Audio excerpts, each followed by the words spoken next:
just me. I believe in her. Hmm?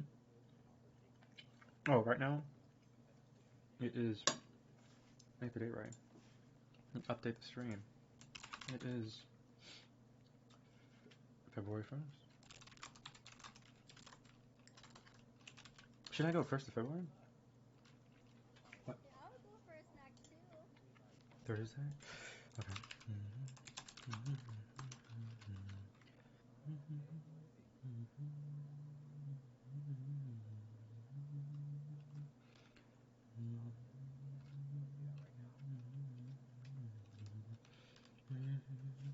Oh, just humming.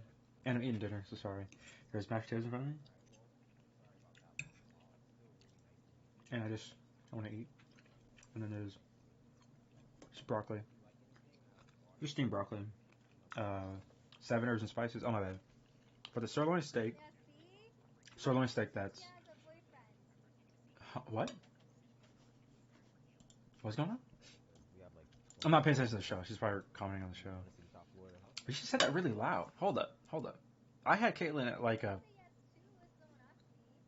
That's a house tour, you know? I'd be down. What did Caitlin just say?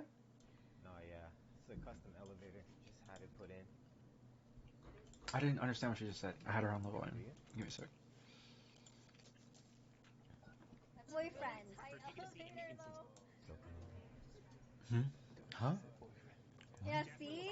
She mentioned she has a boyfriend. Okay. She did. I'd be claustrophobic in there, I'm not gonna lie. You know why I don't like this show? You know why I don't like this show? Because what if she's just the woman has to lie to get out of this horrible situation? You know what I mean? Like this feels like entrapment, right? You know, Don't these I don't shows? find it weird thing. I just like I don't think that's that. That's normal. I don't like these shows. I don't like these shows. What if?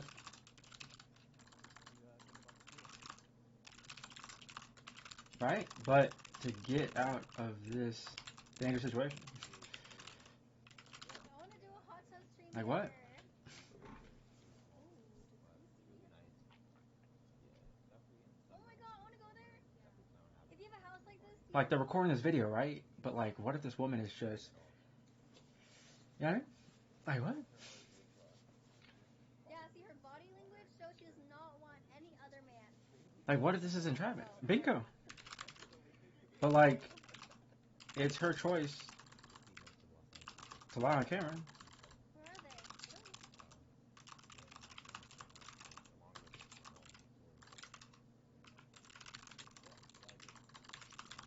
Isn't he a roommate? You know, scary. You feel me? Like okay, so it's her choice to lie on camera, but she doesn't know she's being caught on camera, Oh, I would so it never just looks like go. What the entrapment. fuck? But entrapment is like the woman. So I don't like this I don't know show. why all Let men me think she looks. let me. Well, I'll explain why I don't like this show. And this show looks like entrapment. It's just like a theme that Mafia uses to try to get people or whatever.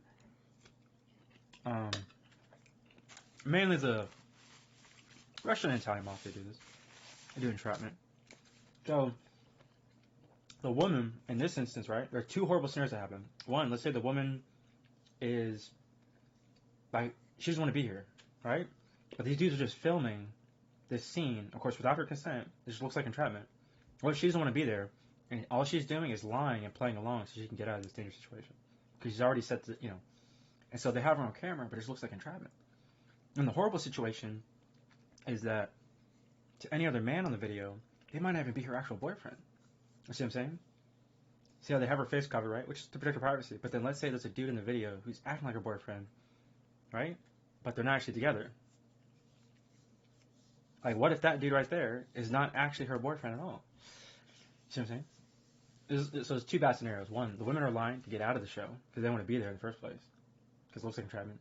And two, y'all just gotta move on.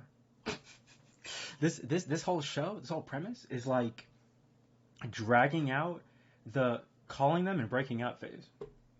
You feel me? Like this is like one of the dumbest fucking show ideas I've ever fucking seen. This whole premise of this stupid fucking show is the same thing as picking up the fucking phone and breaking up with the person. and then hang the fuck up. They didn't do that process. They just played out hours at a day, wasting a production team's time for 3 to 4 days to do some stupid shit. Hey, what this looks like. Any other grown ass motherfucking person, any other grown ass motherfucking person, any other real ass motherfucking person, realize what the fuck are we watching right now? You feel me? Like what are we watching right now? Like, is this entertainment? No, it's just a sad state of affairs. Two people that didn't call each other and break the fuck up and then hang on the phone. So any grown ass motherfuckers like, what the fuck is this? And then we just move the fuck along. So Caitlin can enjoy her show, but what the fuck am I watching right now? Like what? I'm like, oh shit.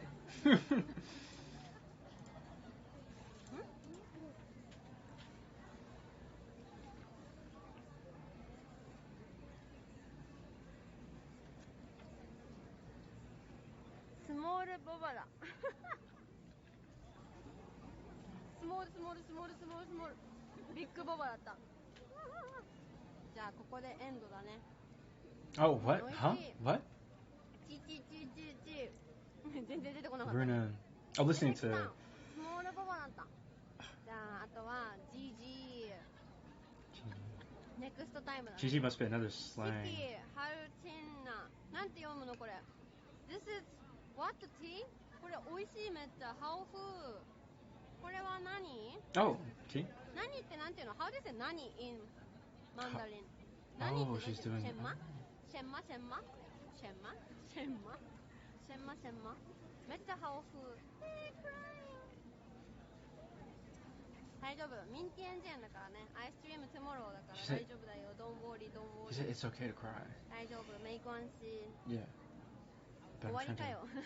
あ、どっちにしろ終わる予定。大丈夫。もう7時間配信したから今日は終わり。4シーズンジャンボ。4季節。ジャスミンティーなのかな。美味しい。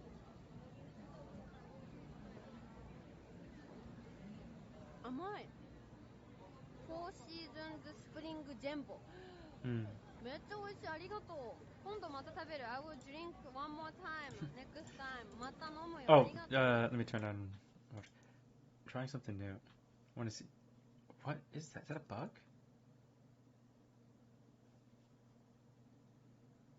What was that? Is that an insect? Huh?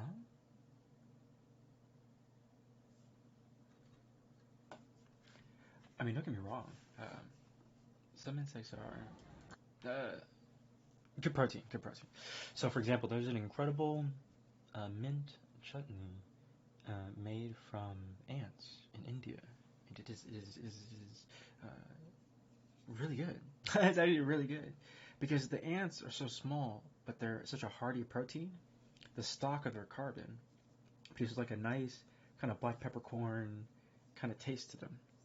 And so with fresh mint leaves, and you have, of course, other veggies minced up into a sauce with these ants, produces this incredible mixed, complex layer of taste to it. And people are kind of like, what? Well, look, we already enjoy honey. I'll try to ease humans into understanding the palate that they can eat. Okay? The palate that they can eat. And so, you know what honey is? This is boba. Honey is bee vomit. I'll explain that again. Honey is bee vomit. They're lurching their stomach interior out forward. You are consuming bee stomach acid. But bees realize that they need to work extremely fast in a short amount of time to get shit done. So it is a great antifungal, anti-inflammatory, and it tastes great. So honey is incredible. Honey will disinfect the mouth, make food taste better, heal your body. Why does it do that? Because when we get infected, because honey is antifungal, when humans get fungus infections, they don't understand. They understand that fungus are spores, okay? And that we need to copy like the Japanese and bathe like more than 3 times a day. I have to literally save humanity from itself. Like, what the fuck? So, humans, you know what I'm finding out about Zoomers that are younger, they're not showering for days. So let me save humanity. Let me save humanity one video at a time. We literally had the Black Plague. Well, not the Black Plague, just the Plague of Death in Europe. By adding the connotation black to it, just makes it racist. Oh, let me save humanity one video at a time. The adding of black in front of Black Death just makes it racist. It is just the Plague of Death of Europe over time period. People were dying. Guess what the cause was? They were not showering. So humans that do not shower allow fungal growth to occur on their bodies.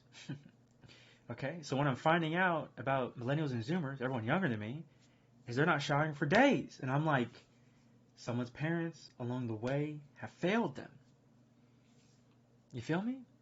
Okay, so the Plague of Death that ruined Europe for a long fucking time was because Europeans weren't, guess what? Fucking showering. So fungal growths were occurring. And they didn't know what was happening because spores move really quickly. So I'm like, let me explain to y'all something.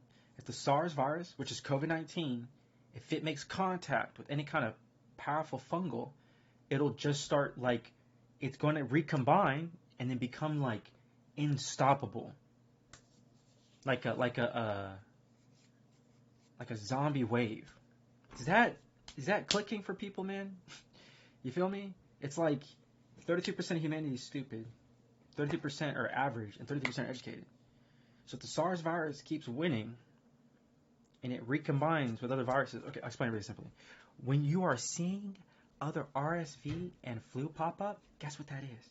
Guess what that is? It's the fucking SARS virus recombining with other viruses, and it's using those access gates, it's potassium ionizing gates, it's sodium gates to open up and close in order to keep replicating. Okay? So the SARS virus is getting to humans, is recombining with other shit, other viruses and bacteria that are hiding from our body, and then it gets access to those keys, and then it punches through the body and then mutates and spreads. So right now, JN1, the most likely outcome, that's actually what's fucking happening, and every fucking government's lying to everybody, is that the SARS virus recombined with the fungal virus, and it is spreading out of control. The JN1 variant of SARS is at like 87% of all cases in the United States. It triple-folded every 2 weeks. The only way a virus could triple-fold like that is if it already had a whole bunch of keys that were there, and it's just blossoming and fletching and spreading spores and moving really fucking fast.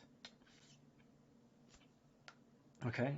It went from 3% to less than a year to 87% of everyone infected. It's one strain. It's JN1.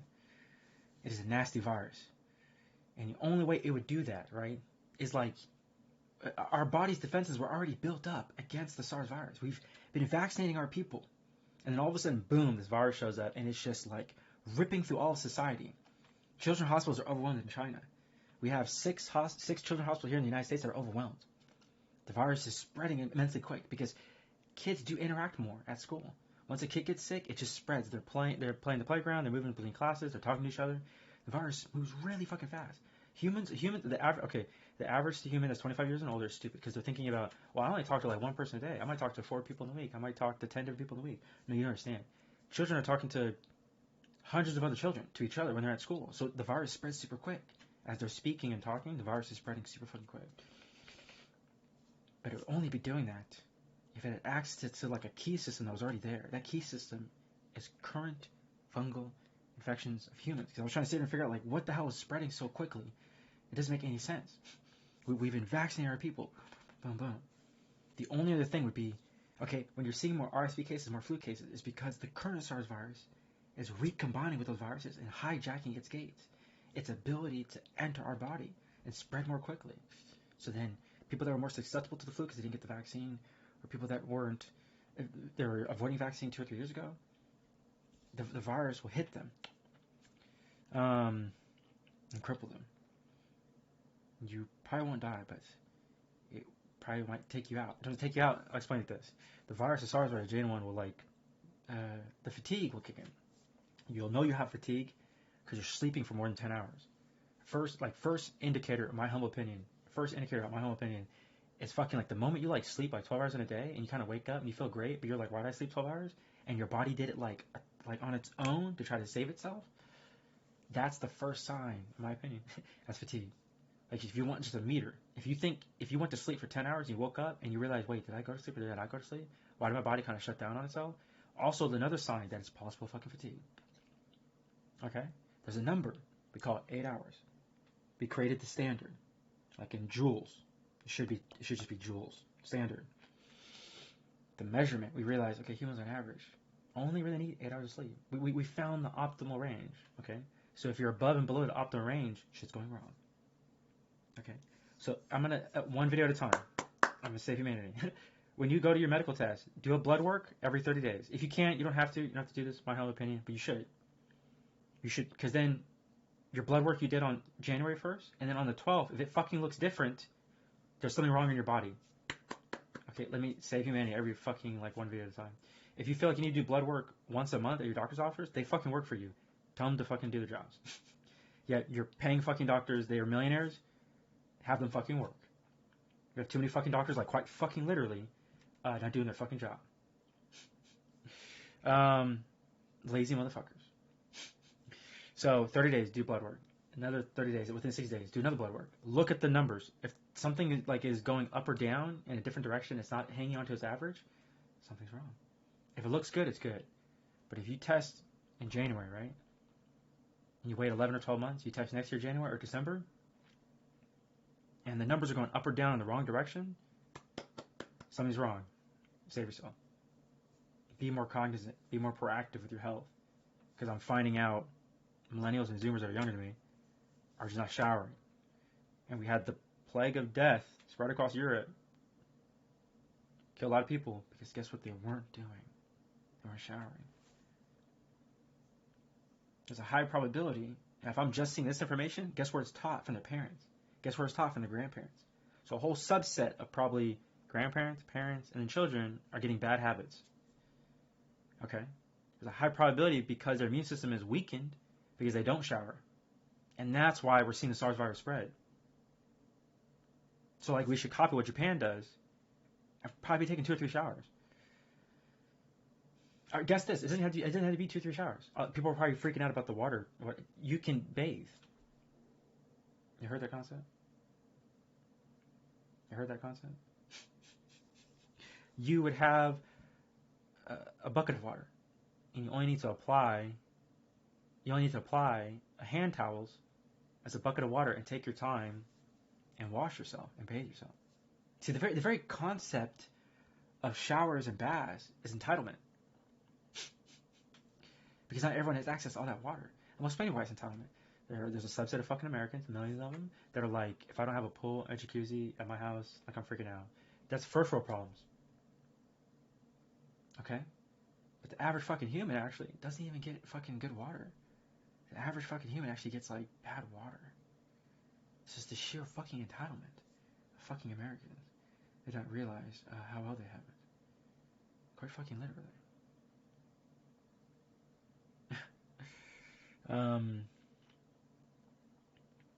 How can I explain it? No human, humans do, but no human should be living off of $300 a month. But we have humans that are doing that. By the hundreds of millions. By the hundreds of millions, there are humans that are suffering, living off $300 a month. But because of entitled Americans, a couple million of them, mainly rich assholes, realize that the world is suffering. And actually, in order to save the world, is you need universal basic income. That's it. Because when we venture out into space, I don't need the bank in my space station to be getting fucking robbed. Okay? Okay? Does that make more sense? When we are building space stations, and we venture out into space the next 100 years, why am I paying people? Just live and operate the space station. Let me say it again. There'll probably be academics, of course, right? People are probably thinking, well, how's the structure? It has to be academic. So everyone's just given education, and they go through their space station elementary school, and their space station high school, and their space station university, and their space station specialty, and their space station doctorates. That's cool, because there will always be academics. Become experts in the field. But there will be no money on space stations as we venture into space. Because I don't need the fucking bank on the space colony to be fucking robbed. I need humans to learn. And then once humans learn, they live. And so pretty much 100% of all space stations should ultimately probably be money free. Because humanity is stupid. Humans are stupid. When you're on a fucking space station, I don't need the fucking space shops to be getting robbed. If people are making clothes, they're going to enjoy making clothes. And they're going to thrive. And they're going to inspire other people to make clothes. When people want to farm, they're going to have a green thumb. And they're going to love to farm. They're going to want to farm. And everyone will learn how to grow their fucking veggies. Because it's really fucking simple. It's the easiest shit in the fucking world. You're literally going to have devices and capsules. You're going to open the capsule. You're going to put the seeds in. It's going to grow, blossom, be controlled by an AI system. You're going to open the capsule, and out it's going to come fucking tomatoes and fruit and shit. And if you can't fucking operate that, then we have an education problem and a teacher problem. If the teacher ain't teaching the teachers right, then we're going to get more AI teachers on Space Colony. You feel me? If there's racism in space, trust me to the fucking hell yeah, we're going to have AI unbiased, controlled fucking teachers teach our fucking education properly to every fucking American, and we're going to end this shit. Okay? Because democracy is inevitable. Equality is inevitable. Our noble advancement as a human race is inevitable. But guess who's fucking holding us back? As the rest of the world, for the first time in human history, has become anti-racist, guess who's holding back America? Racist. Guess who's holding back the world? Racist. But understand this. Democracy is fucking inevitable. It's 80 to 20, 4-to-1 ratio all across the board. It's only the racists, these asshats are holding back humanity.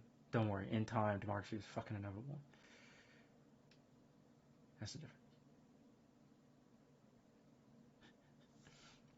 Your space colonies, you're going to have fusion generators, fusion cell, energy source. You're going to connect that to plasma drives. Those plasma drives are going to connect it to vector thrust engine. And your vector thrust engine are going to have an outlet port that is an ionized generator. Okay?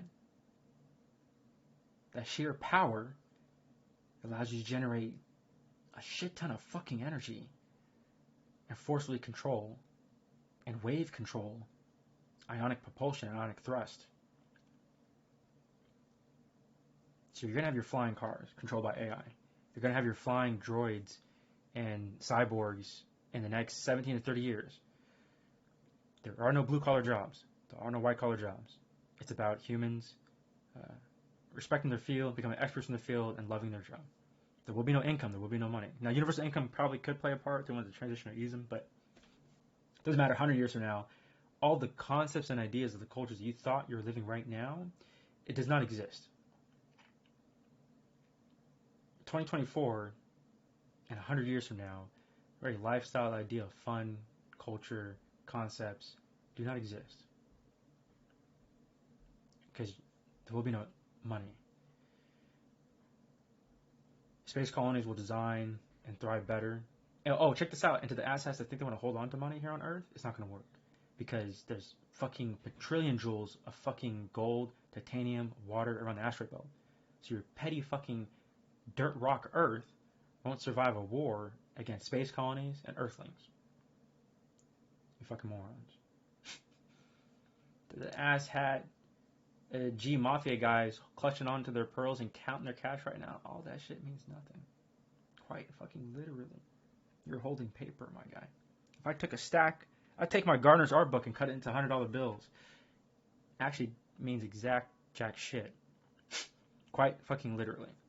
Because if you don't have the skills to grow your own food, you starve. You have the skills to properly bathe yourself, a fungal infection. You have the skills, understand to protect your own health, you probably die young. Somewhere along the way, your parents, your friends failed you.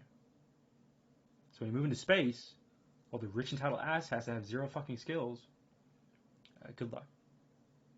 24 years from now, 6 years from now. Space colonies will be finance free. So as rich asshats come into the space station, people will be like, the fuck y'all here? We're coming with our money to buy shit. We're like, yeah, we have clothes and food. People are surviving, but like, what? Like, bro, what? And then they're going to be like, huh? And be like, well, you can hop on a ship and leave, or you could come kick it and learn about our space colony. Here's the thing why it's better. Here on Earth, you're grinding out the oppression and depression and anxiety of workers. So as space colonies have people that love their fields, trust me, when like 90% of the public love their fields and their job, right? Love their career fields on a space station, they're going to be some of the most brilliant, awesome fucking engineers, and astrophysicists, and pilots, and artists the world has ever seen. We're going to have 100% oxygen breathable air. We're going to have fancy fucking air on our motherfucking space stations, my guys. AI systems, robots, your androids, your droids in Star Wars are all coming very fucking fast. The very concept of culture, music, and idea and lifestyle that you're existing now does not fucking exist. In the future, it's completely fucking different. The petty measuring their dick in the line of the sand here on Earth means jack shit to space colonies as they push forward. They're going to continue to look at Earth as like an entrapment. Now, esports are going to rise because with the lifestyle of an esport athlete, is you can generate millions of dollars and be excellent at virtual avatars. You are now virtual sports stars. People, I think, are getting some of the acronyms wrong. And people are like, what separates them from anyone else? I just want a pro player to sit down, go 1v1 versus an average player, and everyone's going to be like, oh shit, yeah, that's why they're pros. Okay. And this should happen like once a week to finally like kind of just, kick all the old heads and old money in the face. It's how you advertise and promote your players. It's how they do it. What does Steph Curry and what does the NFL players do? They're always showing off their athletic skill. Then show off the exceptional skill of your pros and add the commercials. That's how you promote your players. And like do it in funny comedic moments too. Like LCS should have a whole skit. Like ESPN did a whole comedic skit and it drew a ton of fans in. I'm sorry, people are like, what? It's entertainment design, it's marketing design, it's production design. It's not just sports or bashing sports. There's a lot behind it. It's really marketing and it's art. You're doing production design, you're putting on commercials. That's how you bring people in. So really what LCS needs is better production design, better producers. Create content, promote their players. Like Michael Jordan became famous because of the ads that empowered his career. And Michael Jordan has zero advertisement. He doesn't become who he is. They took one dude and they had him everywhere. The shoe, the deals, the face, the money, the movies, the calls, everything. They propped him up. So you just saw his face over years. And of course, yeah, he was good, but he's really just good defensively because they kind of exploited a system in the NBA rules in order for him to be great. So they didn't ever call the handball check. So in MJ's era, he was actually never great. He was just allowed to hand check people. He was allowed to punch the ball away. He had bigger, stronger hands. MJ actually basically just kind of bullied his way to the NBA for 6 years. He was never actually good. Like Andrew Wiggins could stop MJ in his prime. 50% of the NBA now could stop MJ in his prime. That's how much the game has evolved. That's how much old has to understand physics, kinematics. Our guys now in the NBA in 2023 are bigger, stronger, faster. Like threefold bigger, stronger, faster. NBA dudes in the 80s and 90s were actually dejectedly out of shape. They had a lot of dad bods kind of running around the league. And guess what? Like the one dude who got in shape became the superstar for the year. But guess what? In the NBA, every fucking motherfucker is a super fucking athlete. All has to understand. Those dudes were in dad bods, smoking, doing drugs, and drinking, going to NBA games. Wildin'. You should 100% of every single NBA old head will tell you, bro, dude, we were doing. They already confessed that. They were like, we were doing cocaine and hookers the day of the game. They had dad bods. They didn't give a shit. No one was in shape. And then MJ was allowed to punch people's hands and take the ball away. And MJ would get like 0 fucking fouls in his career. If you took 1994 MJ, you took him now in 2023, he would get like probably 14 points a game because the rest would just be calling the fouls that he's committing, his offensive fouls that he's doing. Kobe Bryant copied MJ when he used to hook opponents. Guess what the hook came from? It came from MJ. MJ would hook his arm really quick around an opponent's waist and get around him. That's an offensive foul in today's game. You can't punch players' hands to steal the ball. He wouldn't be the steals leader. MJ's overrated. He was never good. 50% of NBA now would destroy 1990s basketball. Damn, that's crazy. Like, if Steph Curry and Magic Johnson went at it, Steph Curry would destroy him. First to 30 points, Steph Curry. First to 50 points, Steph Curry. Okay, first to 10 points, Steph Curry. Hey, check this out. Do this. Do first to 5 points. Steph Curry and Magic Johnson win at it. If you could have both of their characters virtually built out as virtual, like, perfect avatars, and they win at it, let's just say Steph Curry gets 5 points, Magic Johnson gets 3. You know why Steph Curry would do that? Hey, do this. First to 30 points, who would score between Magic Johnson and Steph Curry? Steph Curry did 30 points before MJ did. Before Magic Johnson did. 1-on-1. Hey, Steph Curry versus MJ, who gets the 10 points? Steph Curry gets it. He goes 10-6. You know how? Shoots his threes.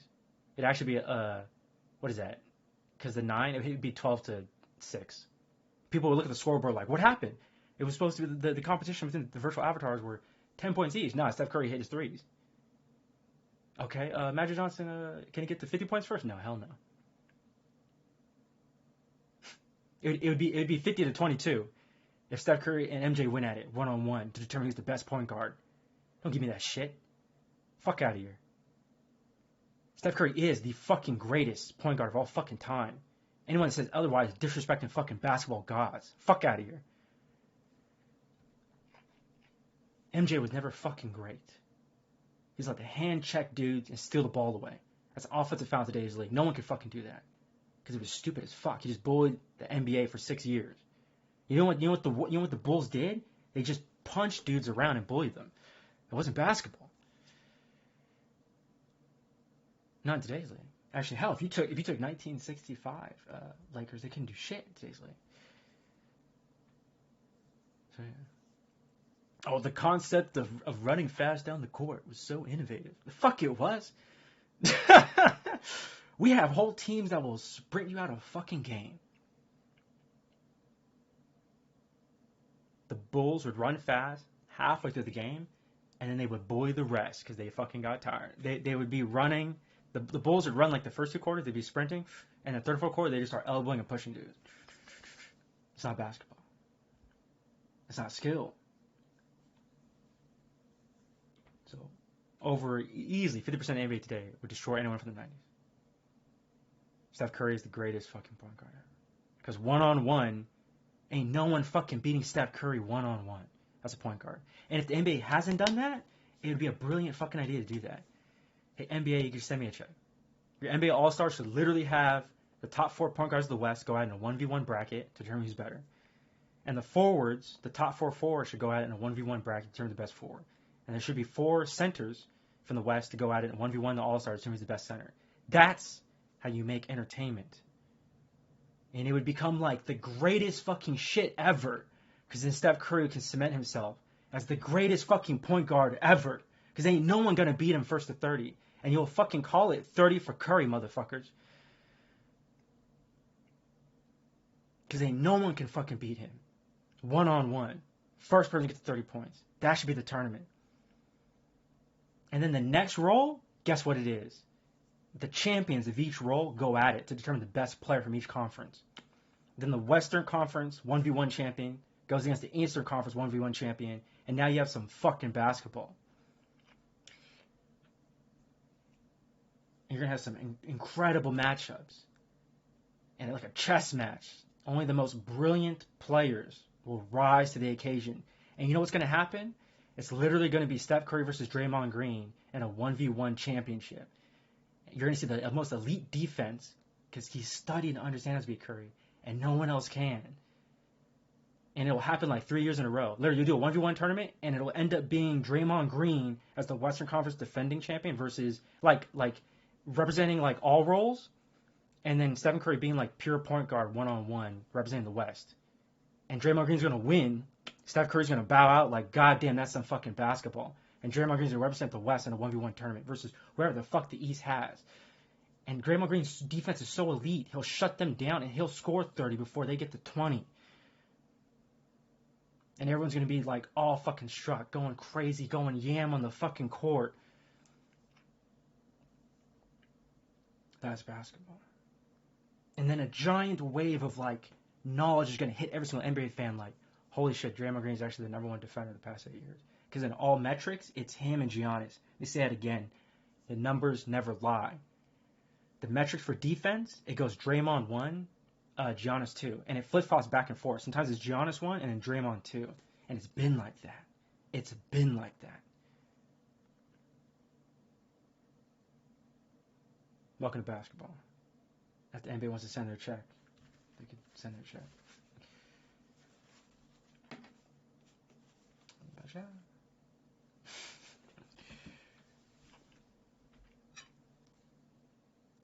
God damn, that would change the face of basketball. Wouldn't it? Wouldn't it, right? It'd be fucking amazing.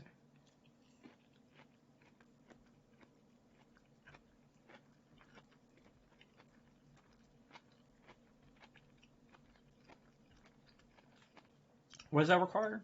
A young, mixed Californian kid who has a bachelor's from a design university. I took the privilege and opportunity to go wide. I didn't become a specialist. I became a generalist. And my time becoming a generalist, I took the time to, I don't know, master a bunch of fields. I did it on purpose.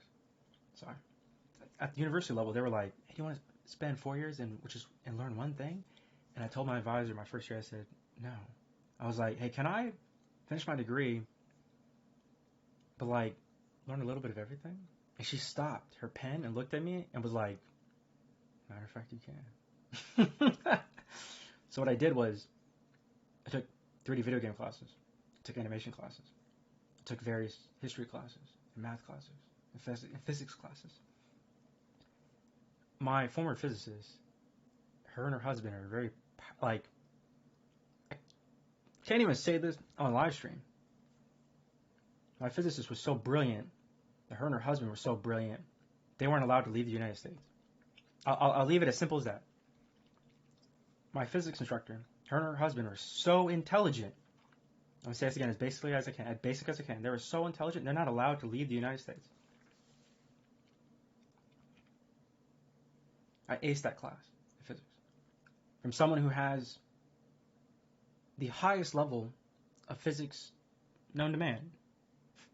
And they love physics so much that even in her late 60s, now 70s, she's still teaching. Bless her heart. And out of privacy and respect, I'm not going to say her name. The people that are from my university are like, oh, they know who I'm talking about. Because she is... Oh, I shouldn't even say that. Damn it. She's a sweet, older grandmother-like lady. She's like the easiest person to talk to. She instantly becomes family. She instantly makes you family. She's like another grandmother that you wish you had. She looks at everyone like children. And with that, you get attention and care in your education that is like, you're part of the family. And it's like, she's an impeccable teacher. Because you're like learning from your grandmother. And it's just like, you're just at home. And not in class.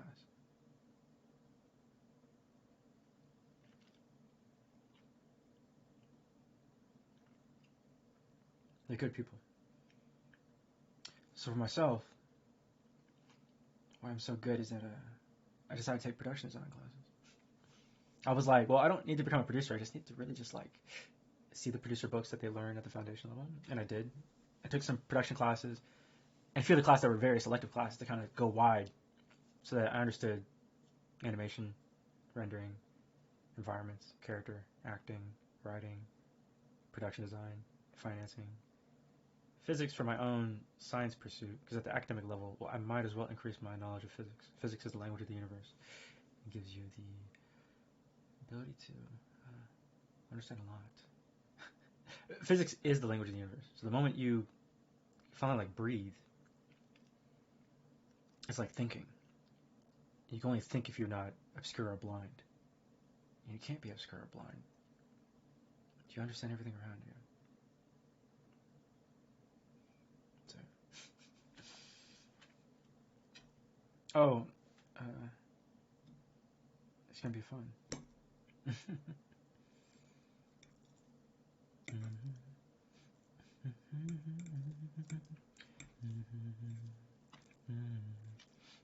Oh, make choices now. Let me say something I'll say something in the most eloquent way possible. Make choices now so that your grandchildren 40 years from now are proud of you.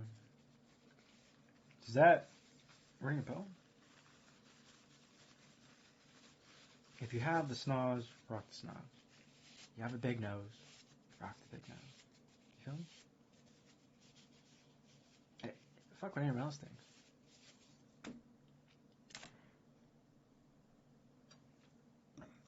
Keep your circle small.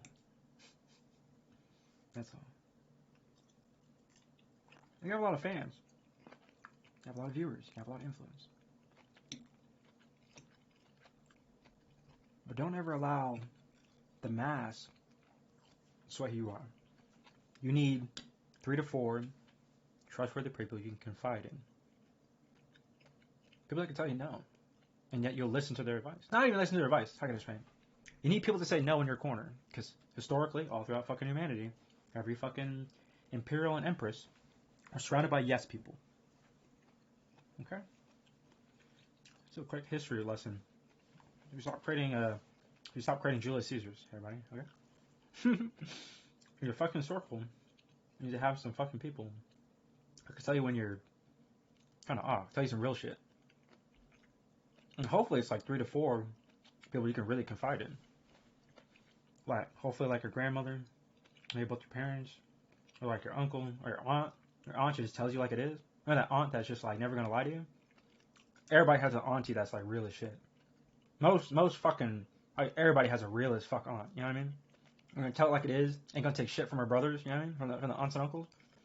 You want that auntie around your life. Let me save humanity one video at a time. Oh, Boxer's team's not fighting. They're chickening out. They're not battling it out. They're like, oh man, what is it? There's 24 minutes in. They're down. Everyone's dying. If the enemy team has a Jace, they can't run. So there's certain kind of setups. Jace is a poke champion. Welcome to Professor Art Ray Death Ray. Welcome to Summer School 101. What does Jace do well? What is his mastery actually? Or I should say, if I had a class about class, what is Jace's archetype? They're all gonna raise their hand. Poke. Okay. What beats poke? Burst. What are burst? Fires and assassins. Okay. What do they gotta do? Build like a fighter, like an assassin, and you gotta kick Jace in the face. But some tanks, other poke champions have to match Jace's poke, or other sustain champions have to have the right kind of matchup in their kit to combat Jace. It's all about poke. See, people look, the Jace 838. Oh my god, you know why the Jace 838? Because he's firing his shots over walls. So you either have to have the sustain to get through his fire to then punch him in the face, or you have to be the kicks, the mobility from fighters and assassins to close the gap and flank him. Okay. Or if you're a poke champion, you have to be able to match his poke. So Jace, another champion that can match him in poke, because he's like a marksman poke, right? He's not a mage. He's marksman poke. The other poke would be a battle mage. So I look over at this team. Oh, there's a Seraphine. The Seraphine's supposed to be battle mage, and she matched up against him. So she went poke for poke. It's just a skill issue. It's mid diff. Hey, it happens. I'm a support. Well, I can play all 4 roles except for jungle. So whatever role I play, I'm gonna just diff that role. It's just kind of a weird way to say that. I'll probably never say it again. If I'm playing top lane, I'm gonna outlane my opponent. I'm out-duel my opponent. If I'm in the mid lane, I'm gonna out-duel the enemy mid lane. It doesn't matter who they are, because I'm gonna do what I need to do. I'm gonna win the lane. Like 1v1. But yeah, this is just mid lane diff. The enemy Jace is just better than the Seraphine. Like when I played Senna support, like it didn't matter what the enemy team did. I go 9-1-16. Like, it didn't matter. It didn't matter if the enemy team had 1 diamond and 4 emeralds, and I was given 4 gold players. Like I'm playing support Senna, I'm given 4 gold players. And the enemy team had a diamond and 4 emeralds, and I beat them, going 9-1-16 as Senna. So I'm sitting here thinking like, it didn't matter what the enemy team did, because my team was worse on average. I was like, god damn. And the enemy support was supposed to be a diamond support. I was like, oh, okay, interesting. I've eaten Masters, Grandmasters, and Challenger players. I've beaten Chinese Challenger players. I've beaten Grandmaster players. I've beaten Master players. I've rolled GM players. I would say, yeah, but you know.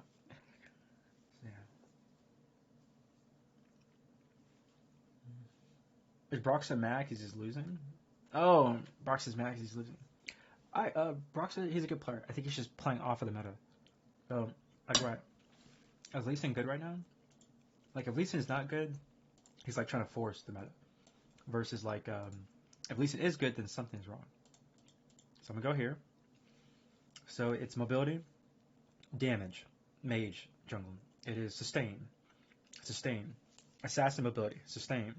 All the sustain champions are here to counter the burst. It's balancing out. It's finally balancing out. Sustain jungle. Assassin runners get beat by sustained. If Evelyn's here, Taric beats her. Hard checks her. If everyone plays Evelyn, you hard counter with Taric, Ivern, Rammus, forward. And then since the sustainer here, the mage is here. So Brox's Morgana would be in play. Brox's a mastered Morgana jungle. He's great with the champion. That'd be like his key to like just climb up and have like a 65% win rate as a jungler. Just going like Morgana 25 games in a row. Bel'Veth as a fighter. Fighters are there to stop the assassins that are above. Mordecai is sustain. Here to stop the fighters and assassins that are above. Teemo, Poke. Poke Teemo jungle works now because all the sustain champions that are above him. Teemo beats all the sustain champions below him. People understand the meta now. Teemo does not beat the champions above him. Teemo at 52% win rate at kind of right in the middle. Is it 1, 2, 3, 4, 5, 6, 7, 8, 13, 14, 15? In the 15th position globally as a jungler. So Teemo has a 15% win rate globally as a jungler. And the top 25 champions, top 25 win rates of champions in their respective role are viable because there's over like 157 champions. Or 160 champions, 167 champions, however many it's going to be. Like this year is going to be like 5 or 6 more new champions, right? Unless League of Legends slowed down. There was something about. I think there was a rumor League of Legends is going to slow down producing champions. But they're definitely generating a lot of money, like in the billions. So I don't know why they're slowing down. So Teemo, in terms of his meta, beats all the champions below him. Okay. Why is this? How do you know the meta is set? The meta is set the moment you start seeing like 2 champions get 200,000 games in. So Lilia has 216k games globally. Brand has 214,000 games globally. I want you to times that by people. That's 1 million people. Right? Just in terms of whoever's playing. Because guess why? And then extrapolate that again, times it by 5. So it's actually 25 by 5. It's about 100 million. Yeah, I bet League of Legends probably has about 100 million people globally. Because it's like 1 million per role, right? Already says 5 million people. And then 25 champions for each one. Okay, so then it's 5 times by 25 million. 100 million players. That's roughly it. But there's actually more. It's like 180 million players playing League of Legends. So people kept thinking, man, how does it make any sense? It makes sense like that. Imagine 1 million players for each role, that's 5 million. Imagine 25 champions for each role. Okay, that's 25 million times by 5, it's 100 million. No, but people actually play more champions than that. They play more champions than that per role. People are already playing 50 different champions per each role. But guess what? Not everyone does that. Those are the millions of players. So it's like 150 million or more. And so we hit 180 million. So people are like sitting there thinking, how are 185 million players playing League? There's your numbers. Because I'm sorry, humans are stupid. So I have to like say this to like explain it to people. Because guess what? Guess what the vast majority of players did? People didn't look at the data. They mainly only play 1 to 3 champions. Some players play 5 champions. But the vast majority of players, 1 champion, or they play 1 to 3 champions. Or they might play 5. And guess what pros do? Pros have a pretty wide enough champion pool. They might play 7 or 10. Or more. Right? They might play 50 champions, but they've only mastered like 7 of them. They might have played 10 champions, but they've only mastered like 5 of them. So the best advice I actually give people is find your role and then find your champion pool. So let me use one video at a time, and let's democratize League of Legends to make it easy for everyone to understand. First, you got to find your role, or sometimes you'll play the role of your champion. So some people will see a character, they will see a story, they'll see a music video, see an animation, they'll see an artwork. They'll see an artwork of a character and like, hey, what is that? And they're like, oh, it's a League of Legends character. Whatever. Like an artist makes a character, or whatever, a fan version or something. You know what I mean? You see that with anime. So if you're in the anime community, you'll see people say like, hey, what is that anime? Because they've never seen it before. So same thing happens with League of Legends. People run into League of Legends and they're like, yo, what is this? Like I would say, what's his name? Grubby? I think Grubby's always seen League, but now that when I see Grubby, he's like going all in into League. Grubby's making all his YouTube content because he actually likes the League of Legends universe. He's a Dota player for so long, and then he's like, yo, what's his artwork? It's pretty cool. Oh, what's his music videos? That was pretty chill. Shit, these characters that have really good stories. Holy shit, there's a lot of written content. Holy shit, there's comic books. Holy shit, there's just a ton of shit. There's an animation show. There's just a ton of stuff. And he realizes, well, League of Legends is the number one video game in the world. Right now it is. It just surpassed Minecraft. Do you know what League of Legends community does, too? You find your people. Like, junglers will find other junglers. All the support players kind of find other support players. Oh, the ADCs kind of find other ADCs. All the mid lanes find mid lanes. And as they're exchanging ideas and they're talking about the game, that's their community. So for me, I do apologize. I actually don't like the jungle role. I'm watching a lot of it. Like, I'm actually watching Brox's jungle. And I'm watching, like, other junglers, too, like Spica and whatnot. Because I don't have full mastery of that role. But I could confidently say I could coach for the roles. I just can't coach jungler, not yet. I guess if I had an assistant coach, I'd probably make them like a jungle main or something like that. You know what I mean? If I had an assistant coach. But I'm also 100% confident I could take anyone and bring them up 3 ranks. I'm 100% sure I could train someone and bring them up 3 ranks. If you're a gold player, I could train you gold, platinum. I could turn you emerald player. If you're an emerald player, I could turn you into emerald, diamond, masters. I could turn you into a masters player.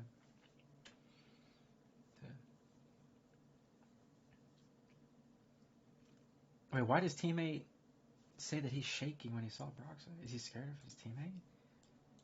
No chat. What? Full I don't focus. understand. Damn, I gotta reheat up the food that's in front of me because I'm just sitting here talking on Twitch. Normally with Belveth, I would start Raptors. Trying to save humanity one video at a time. Point puffing top. Oh, Some universal games truth it's a little that bit- will kind of help everybody. Make choices now so that 40 years from now your grandchildren are proud of you. Okay? Hey, NBA, if you want to cash that check, thank you for using my idea that I gave you. That'll literally generate even more money for the NBA. But, you know, it's whatever. You know, I think I'm 100% sure that 99% of all the basketball heads, sneaker heads would love it. Because then they really get to promote themselves as athletes and get like this. They get to see at this table, right? Being like the top 4 of your role in that year will be something that pros they'll have in their trophy room. They'll sit there and be like, man, I was 3rd place point guard, I was 2nd place point guard. It wasn't until Steph Curry retired that I finally got 1st place. They're like, God damn, bro. Like, God damn. Like, the moment you do this, Steph Curry's going to cement himself as the number 1 point guard of all time. And people are like, what? He's going to explain it. Steph Curry's going to have the fastest to 30 points that any other player. That's going to be his record. No one's going to come close. Because you can't guard him. He's going to shoot the 3 from 20, from like, oh my goodness. Bro, Steph Curry's going to run past you. No, Steph Curry's going to juke out of your socks. All the centers are going to bow out. I'm going to explain something so funny. If it ends up being like Steph Curry versus like a set like Embiid or something like that in the East, Embiid's going to be like, I concede. And he can't. He can't. You're going to have a replacement. You're going to have a number 1, 2, and 3 in case the Eastern Conference, Western Conference champion gets too sick or something like that, he gets too injured. You're going to need a 2nd or 3rd replacement to play that role. And B's going to bow out. Be like, the number 2 can take a shot at Curry. I know. And then Embiid's doing this out of respect for the East. And B's going to say, like, hey, I got this role because I could do some things. But B's going to be like, I can't beat Steph Curry one-on-one. I can't be him one-on-one. And then he's going to be like, the number 2 from the East, which is going to be like probably a forward or a guard, is going to have to go up against Steph Curry. But just saying you right now, it's probably going to be Draymond Green. Draymond Green, his defense is quite elite. And it might be like Draymond Green versus Giannis, one-on-one. Both the 2 defenders from the East and the West go at it. And people are like, what? Draymond Green is so elite. He's held his opponent across him to like 4 points before. And Draymond Green is so elite. His defense, he had a game where opponent only scored 5 points on him. And everyone else in the Warriors were giving up 10 or 15 more points. We're talking like Steph Curry, Andrew Wiggins, Looney, Klay Thompson were all giving up 10 to 15 points. And Draymond Green was only giving up 4 or 5 points. And I kept track of the stats. Quite freaking literally. So I looked around the league. I was like, bro, no other defender is doing this. And I sat here and thought, damn, it would be really cool if like the NBA had AI, right, with their systems in place, and you can measure that stat. Have AI scanning with this freaking brain, 18,000 brains a second, each image, and you can evaluate how well Draymond Green's defense is and how many points he has not given up. And there should be an option for all these smart TVs and touch TVs to like zoom in on your favorite players and or to pick camera angles. The NBA should be paying a subscription to fans at home to where they can like choose the cameras they want to watch the game from. They could choose a Steph Curry cam, and there'll be a dedicated team of like 4 camera people inside the stadium, and all they're doing is they're just looking at Curry. Because that's all fans want to see. They want to see him interact with the fans. Fans want to sit there and be seeing Steph Curry like talking to his teammates on the bench. That's all we need, like quite literally. And then the other smart TV, right? You can split it in two and it can show the game. Trust me, there's some LeBron fans that are so hardcore they wouldn't even watch the game. They'd just be sitting there watching LeBron because they didn't even care about the rest of the team.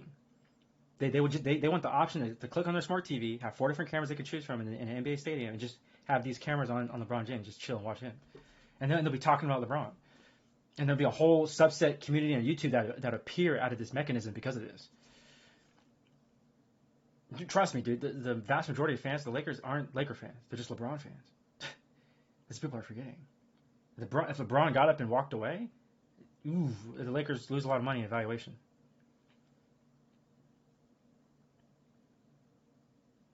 It's just the truth. LeBron is like another billion dollar entity.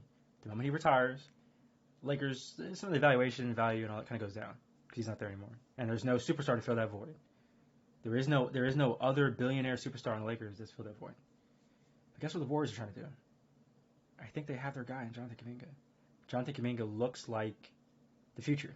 People are kind of forgetting. Jonathan Kuminga is really young and he's now a starter. And he looks incredible. He looks unstoppable. And people are like, what? The Warriors literally have JK or Joku, Joku or Jonathan Kuminga. But Jonathan Kuminga looks incredible. He looks unguardable. He looks as if he's learning everything from the pros around him. Jonathan Kuminga is learning defense from Chris Paul. Jonathan Kuminga is learning defense from Draymond Green. Jonathan Kuminga is learning how to shoot like Steph Curry. Jonathan Kuminga is learning how to be a forward like Klay. He's like becoming the ultimate student. He kept his head down and was in the books and grinded out the education of the basketball court, but is learning from like Hall of Famers. Jonathan Kuminga looks incredible. It's going to click really soon, and I think like before the season's over, he's going to turn into like this thing. Like he's going to turn into like this rising star that is just like everyone's going to be like, people are going to start acting like, they knew JK was going to turn. It's like, no, they didn't. Everyone's just kind of like, they saw Kuminga from afar. They have no idea. He's learning from Steph Curry to shoot. He's learning from Klay Thompson to shoot. He's learning from their shooting coach. He's learning defense from the defensive coach. He's learning defense from really good coaches. He's learning defense from Draymond Green, who's either number 1 or number 2 metric in defense. He's learning from Chris Paul, an ultimate defender. He's learning as a forward how to guard centers and forwards and guards. And he can shoot the 3 and hit the jump shot and play defense and has long arms.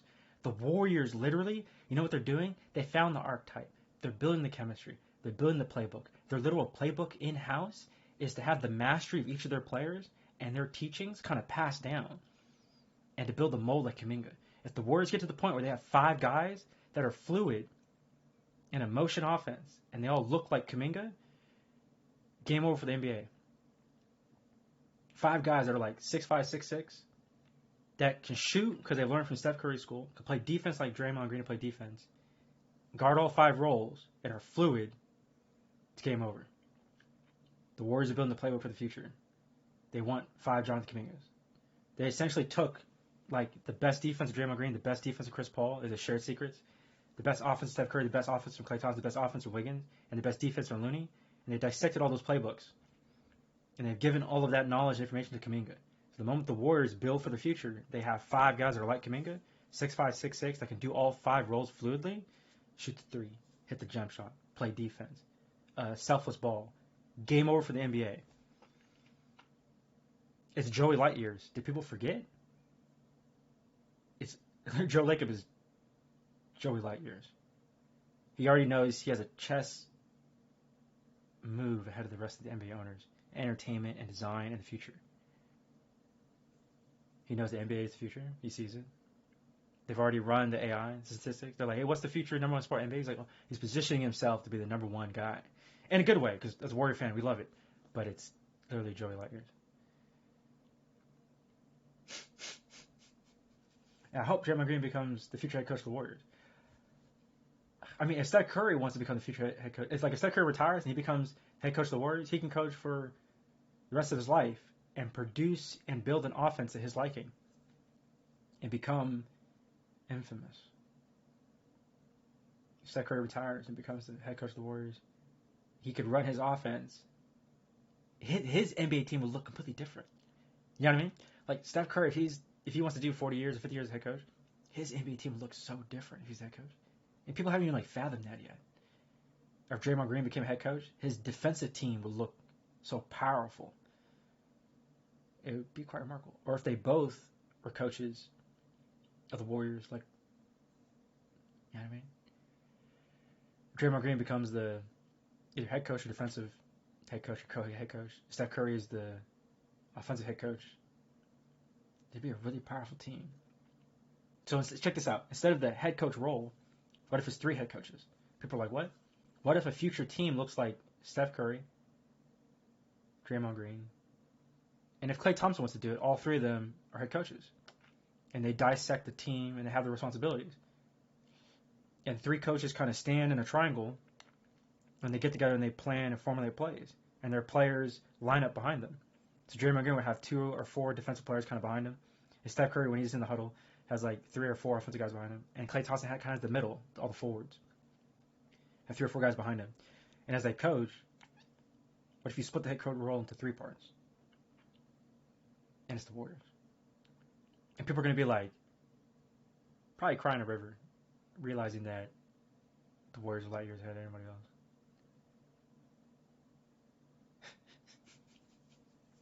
Welcome to the NBA.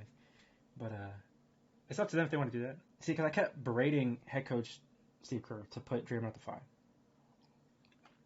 It wasn't until he finally read my message or saw it, because they read it. Other NBA players talk about, hey, hear what the fans say. And they were other NBA players were hey, sometimes the fans say some smart shit. And I'm yeah, of course we do. We love the game. We're highly intelligent. We kept getting on to Steve Kerr. He kept tiring out his starters. They were and then Draymond Green finally brought it up. Draymond Green brought up his podcast play the young legs. I mean, play the young legs is the NBA players that are around him. Steph Curry, Draymond Green, Klay Thompson are old. The younger athletes need to run their legs. Run those legs. They need to be on the court. And so the younger guys, right, that are learning Steve Kerr's system, it's probably Stephen Curry's system, because head coach Kerr confides into Curry and Draymond Green to run defenses, even during key moments. Coach Kerr has talked about this. He's deferred to Steph Curry to run offense. He's deferred Draymond Green to run defense. I mean, educate 99% of the public. Steve Kerr talks about, hey, there are times where Draymond Green will just let him run the defense. He'll run a set play. He'll call it. Steve Kerr talks about this, and he'll just let Steph Curry run an offensive play. I mean, it's also Steph Curry's team. He's the dude that generated. Steph Curry is the reason the Warriors generated over $1 billion in the first place in terms of evaluation, because Steph Curry. So if Steph Curry wants to tell everybody, hey, I got a play I want to run, everyone's going to stop and look at Steph Curry let's run it. He's the man. And Coach Curry doesn't have the, well, he's a nice guy, but doesn't have the pull or the strength to say to Steph Curry no. And rightfully so, Steph Curry's a humble, good dude. He's not going to abuse that power that he has. But Steph Curry, when in that moment when he's known hey, I need to lead this team, Steph Curry's in those moments when he needs to lead the team, he's calling great offensive plays. And they become heroic moments in NBA history, and it further cements his legacy. Check this out. The Warriors that were playing during the Boston Celtics championship run felt like shit was going wrong, and the fans were yelling at Coach Kerr. And all of a sudden it clicked, and they started playing better. It was most likely Steve Kerr finally letting go in the reins, and Steph Curry calling the plays, and Draymond Green playing the defense. Because check this out, the Warriors look completely different going all the way up to the championship. Right? And Steph Curry and Draymond Green are both nice guys, actually. And they're being nice to Steve Kerr, and they're covering for their guy. I mean, he's not the guy. Coach Kerr has cost Stephen Curry 2 MVPs. Coach Kerr has taken out of Curry out of so many fourth quarter games over the past 8 years that has literally cost Steph Curry 2 MVPs. It's only one dude, Steve Kerr. It tells Steph Curry, hey man, can you just sit the 4 if we want to rest you so you can play the next game? Steph Curry's super nice, all right, coach, I'm going to sit, man. I respect your opinion. I'm going to sit. When Curry could be a little more aggressive and be Coach, man, I'm gonna finish out this game. You're like, hey, Coach, I'm getting paid like $50-some million. I'm gonna put on a show for my fans, man. You know what I mean? Steph Curry's probably thinking, bro, dude, a lot of people are here to see me play, and I'm sitting on the fourth quarter like, what the fuck is this? A lot of people pay a lot of money to watch Steph Curry sit in the fourth quarter. And Coach Curry did this a lot. A lot. Worse than Popovich. Worse than Popovich. Let me say this again. Denied a lot of fans from watching Steph Curry play in the fourth quarter. Let me say that again. Coach Kerr has denied a lot of fans a lot of games. They paid a lot of money to not watch Steph Curry play in the fourth quarter. So I don't know why Steve Kerr's still the head coach. Isn't that some shit? Ain't that some real shit?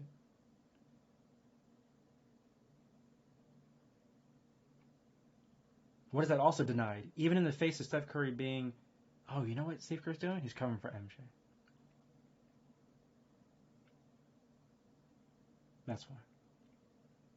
I bet you, Coach, Steve Kerr doesn't want Steph Curry to get the 6th ring.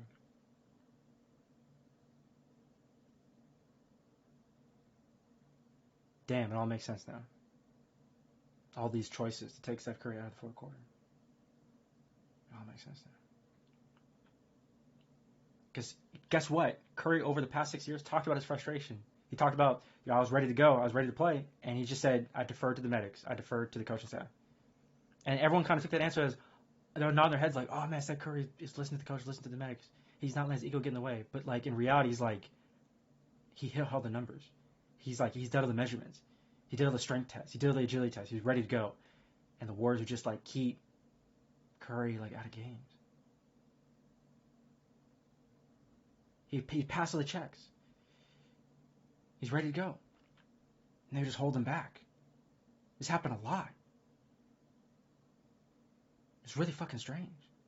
They did it with Wiggins and with Curry and with other players in the Warriors too. So people kept dogging the Warriors, right? Like I think one fan brought up, and it hits home. One fan was like, "How many games did Stephen Curry play?" And I sat there and I was like, I couldn't retort back. So I was like, what the fuck? I was like, he was right. I was like, fuck, what the fuck? And it just goes back to all these moments over fucking years. Ain't that some shit? Ain't that some shit?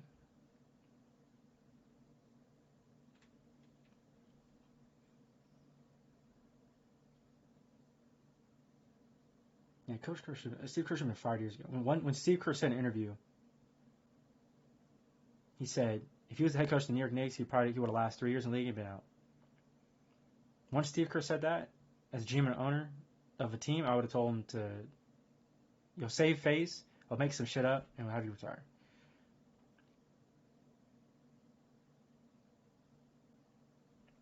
The fact that Coach Kerr has already said this in an interview, if I was the owner, I would have found a way to save face for my manager and general manager, had them both quietly retire.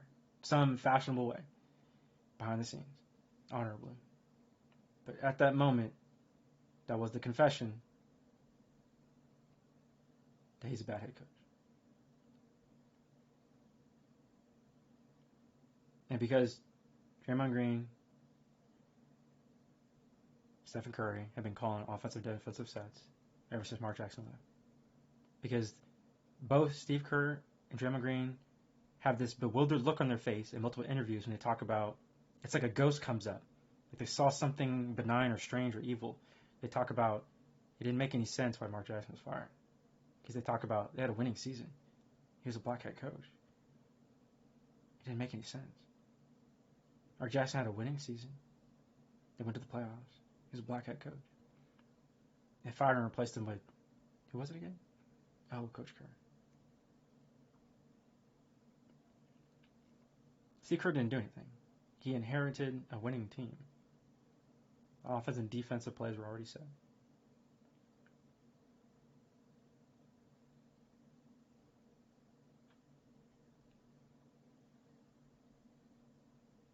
What have we have been saying? Collectively ask any Warrior fans. Other NBA fans just don't know because they don't follow the inner workings of the Warriors team. Ask 100% of all Warrior fans Did you have any frustration this year in terms of the lineup? Right? Oh, what was it? The Warriors were losing? And Steve Kerr was doing like these wonky lineups? Like he didn't know what he was doing? And I had to sit there. Basically, somebody on the Warriors staff finally listened. Like NBA players talk about, hey, the players and the coaches, they see social media. I told them the lineup. It's like Draymond Green has to be at the 5. He came from Michigan State. Draymond Green, his foundation as a player is a center. But he played forward, and he's an elite defender. He is, and he can shut down and stop anyone else's 5s. And he just did it again when he held Embiid to 14 total points. And Draymond Green can stop Jokic any day of the week. Actually, Jokic is actually afraid of Draymond Green because Jokic knows his numbers are really, really bad looking when Draymond Green is 100% shutting him down.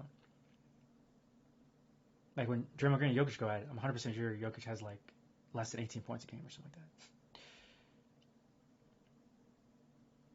And Draymond Green shuts down Jokic's offensive and defensive capabilities too. Problem with Denver is they put all their eggs in one basket into one player.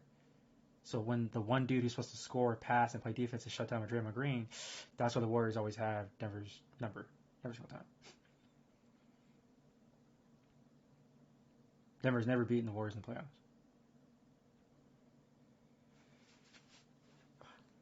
People they start thinking like, what? No, the Lakers beat the Warriors, and the Lakers played against Denver.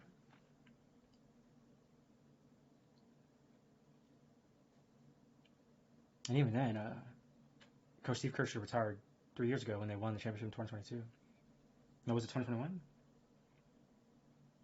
No, they won the 2022 championship because they played. No, it's 2021. They won the 2021 championship.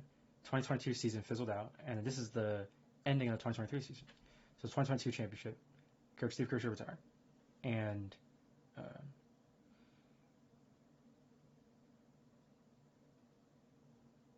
Coach Mike Brown, the Sacramento Kings, should be the head coach of the Warriors right now.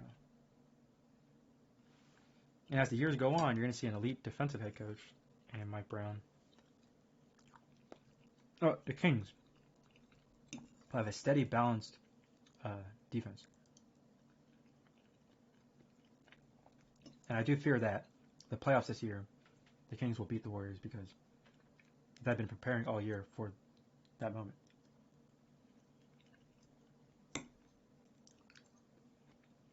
The problem is Mike Brown knows all the inner secrets of the Warriors. But the Warriors have zero secrets of the Kings. You all understand now?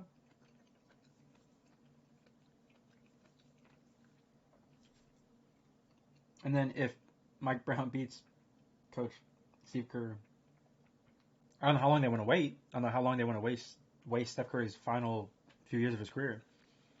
If Mike Brown with the Kings beat the Warriors 2 times in a row in the playoffs, I think Joey Lightyears will probably save face, have Steve Kerr honorably retire somewhere with the GM, and then Joey Lightyears, aka Joe Lacob, is probably going to hire the Sacramento Kings staff away from the Kings. And I know King fans will probably get mad, but it's just be like bringing someone back home who used to be a part of the family, like Mike Brown. And then Mike Brown has all the inner workings of the Kings, and then he kind of has Kuminga. And on top of that, Mike Brown might take one of the King players with him too, so that'll really start a rivalry and really kickstart the NBA. Where imagine 3 years from now, Fox is better, but then Mike Brown leaves and becomes head coach of the Warriors because Steve Kerr messes up 2 more years in a row. Steph Curry's like, oh shit, I want to get more championships. We just wasted 2 years of my life. Hey, I'm making the call. And Joey Lightyears and Steve Kerr and Draymond Green have to actually have a talk with Steve Kerr and be like, hey, this is how we're going to have you save face and walk away from the team because you're getting old and messing up. Because his lineups cost them games. Steve Kerr's decisions have cost Steph Curry 2 MVPs. Steve Kerr's decisions to keep certain players in and other players out. People know what I'm talking about. I want other NBA fans to understand because they don't the inner workings of the Warriors. Ask any NBA fan to ask any Warrior fan, hey, were there any frustrations this year, the past 2 years, of Coach Kerr doing weird shit with the lineups, taking out players that were on fire, And they'll all, 100% of all Warrior fans will tell you, yeah. They'll say there were times they saw Coach Steve Kerr take Klay Thompson out of the whole fourth quarter, even though he was on fire. People are like, what the fuck? Like 100% of all Warrior fans were like, bro, why is Coach Kerr taking out Klay Thompson when he's on fire right now? He's not playing the fourth quarter. Made no fucking sense. Or like, why is Steph Curry not starting the fourth quarter? Why is Klay Thompson and Steph Curry not starting the fourth quarter? It was just like weird shit. They played the first 4 minutes of the fourth quarter. You rest them, and then they'll finish the rest of the game. You play 4 minutes at the start of the fourth. Okay, rest them 2, then play the rest. Or rest them 1 minute and then play the rest. Depending on how you want to do it. Play them 3 minutes at the start of the fourth quarter. Rest them 3 minutes and have them play the rest. Do something like that. But the fourth quarter should never start without your starters. And guess what would happen all the time in the past 10 years? 100% of all Warrior fans will tell you, man, Coach Kerr like just is not calling timeouts, and they just like are blowing leads. Why is that? Because he's not starting the starters in the fourth. It was just weird and strange. But he kept doing this. Like he didn't want Stephen Curry to get more championships, to beat his best friend MJ. Damn. Ain't that some real shit? 100% every Warrior fan are going to bring up and tell you there's some strange moments. Like, you're denying fans the ability to see these stars. You're denying fans who paid a lot of money to watch the stars play. Not playing them in the fourth quarter. Over years. And he did it again in 2023, this season. Multiple games. Makes no fucking sense. Until you start connecting the dots. He's doing this to stop the team from catching up to the Chicago Bulls. Coach Steve should have retired in the last championship 2 years back. Worse than Popovich.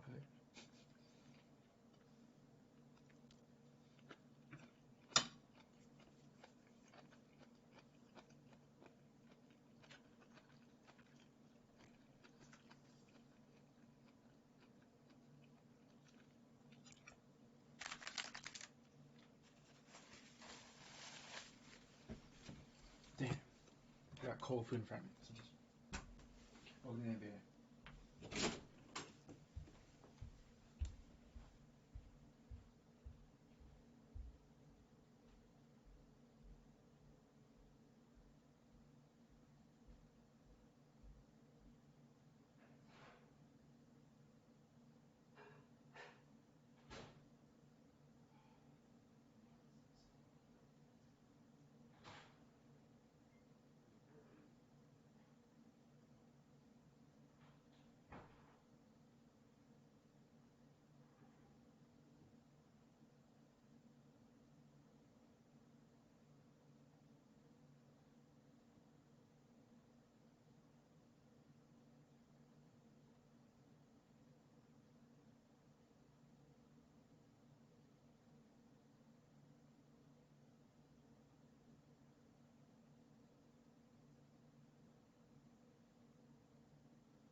we were at the Boys and Girls Club helping out as many orphanages. Kids, basically, a lot of the Boys and Girls Club, a lot of the kids are orphans, so they don't have mother and father figures. They don't have brother and sister figures. It is extremely sad. These are children where life gave them the bad roll of the dice. These are children that's extremely sad. Basically, I'll share as little as much as I can without devising identities of people out of respect to their privacy. Children that are orphans because both their parents have passed away. They have nowhere to go. The kid doesn't know anything. They're just now all of a sudden the state has custody of two children because the parents are gone. And sometimes parents, well, if the kid's too little, all of a sudden the state has a kid and they have to put him in an orphanage. And it just, it happens. And then the child is in Kansas. They don't know anything. They didn't get to meet the other parts of the family. The mother and father was like the go-to point. Their comprehension of English or English or understanding of history, anything around them isn't complete. And so now the orphanages and the Boys and Girls Club have just kids. And a lot of kids from orphanages go to the Boys and Girls Club. It's like always like an after-school kind of thing too. So at the military, at the Air Force, we put on events, and we chaperone, and you're assigned like a kid, and assigned a kid, you're I forget the terminology now. It's been a minute, but a long time ago. But extremely sad. You have to have a big heart. I feel like it's people are afraid of kids, but not if you're a good person. You know? I'm sorry. Oh, what? I came out there. This is all the adults that listen for posterity in the future. Oh, right at the juggler. Yeah. If you're like afraid to talk in a room with kids, you can't be a teacher and teach children. I'm not saying everyone should, but like at one point, the vast majority of humans, you kind of become an adult and you become a parent. But like specifically, people know this. They always have a friend like this. They're like bad at talking to kids. They're probably not a good person. The first indicator shows their heart. Like if you're around a horse, I mean, horses are so amazing. I don't know how they do it. It's probably because horses live longer than humans. Oh yeah, probably that part. Since horses live longer than humans, they're probably smarter than humans. And I bet a lot of the horses have like this princess kind of treatment, where they've been taken care of their whole life. That if they go to a new family, a new place, they're like don't know how to act. But that's because the horse group is whole life pampered. So then if it goes to a new farmer or something happens, and this happens, wife and a husband or two people with partners both pass away, no kids stick on the farm. Now the horses that live longer than humans are like the owners are gone. And this happened due to the pandemic. And then when new horses go to a new area, it's like this isn't their land, this isn't their steers, this isn't their. The food's different. These faces are different. What happened to my people that took care of me when growing up? So horses are. They exhibit this, and they people think the horse is lashing out. No, humans are so dumb. Horses are just scared. It's a living being. It's frightened because all of a sudden new people are grabbing it by the reins, and it's being. It doesn't know. I think it's being kidnapped. But like the COVID virus killed off a ton of farmers. Or killed off the kids and the family, and so then all these animals are. They don't know what's happened. They just end up on a new farm, but they're freaking out. Because everything they knew around them is gone.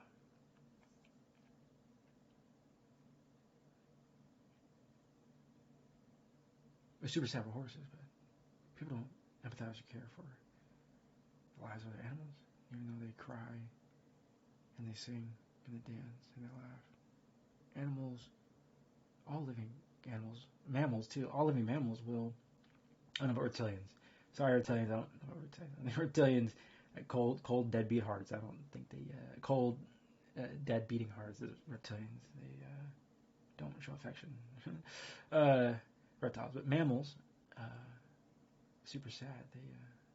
Mammals will cry because they're highly intelligent beings that are alive.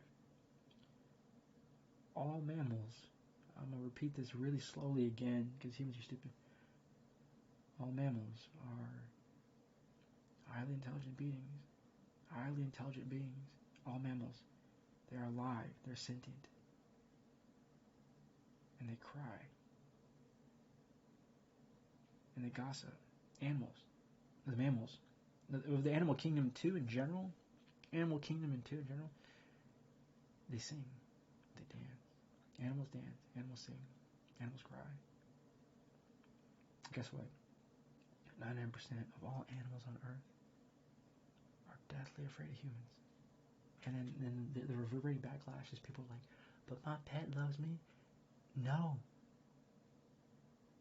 We have a saying for that. It's called Stockholm Syndrome. Now there's an oh shit epiphany moment for all of humanity, realizing that their pets have conformed to the predator. I'll repeat that again. The pet has conformed to the predator. Out of safety. That was Stockholm Syndrome. That's why I didn't like that video earlier.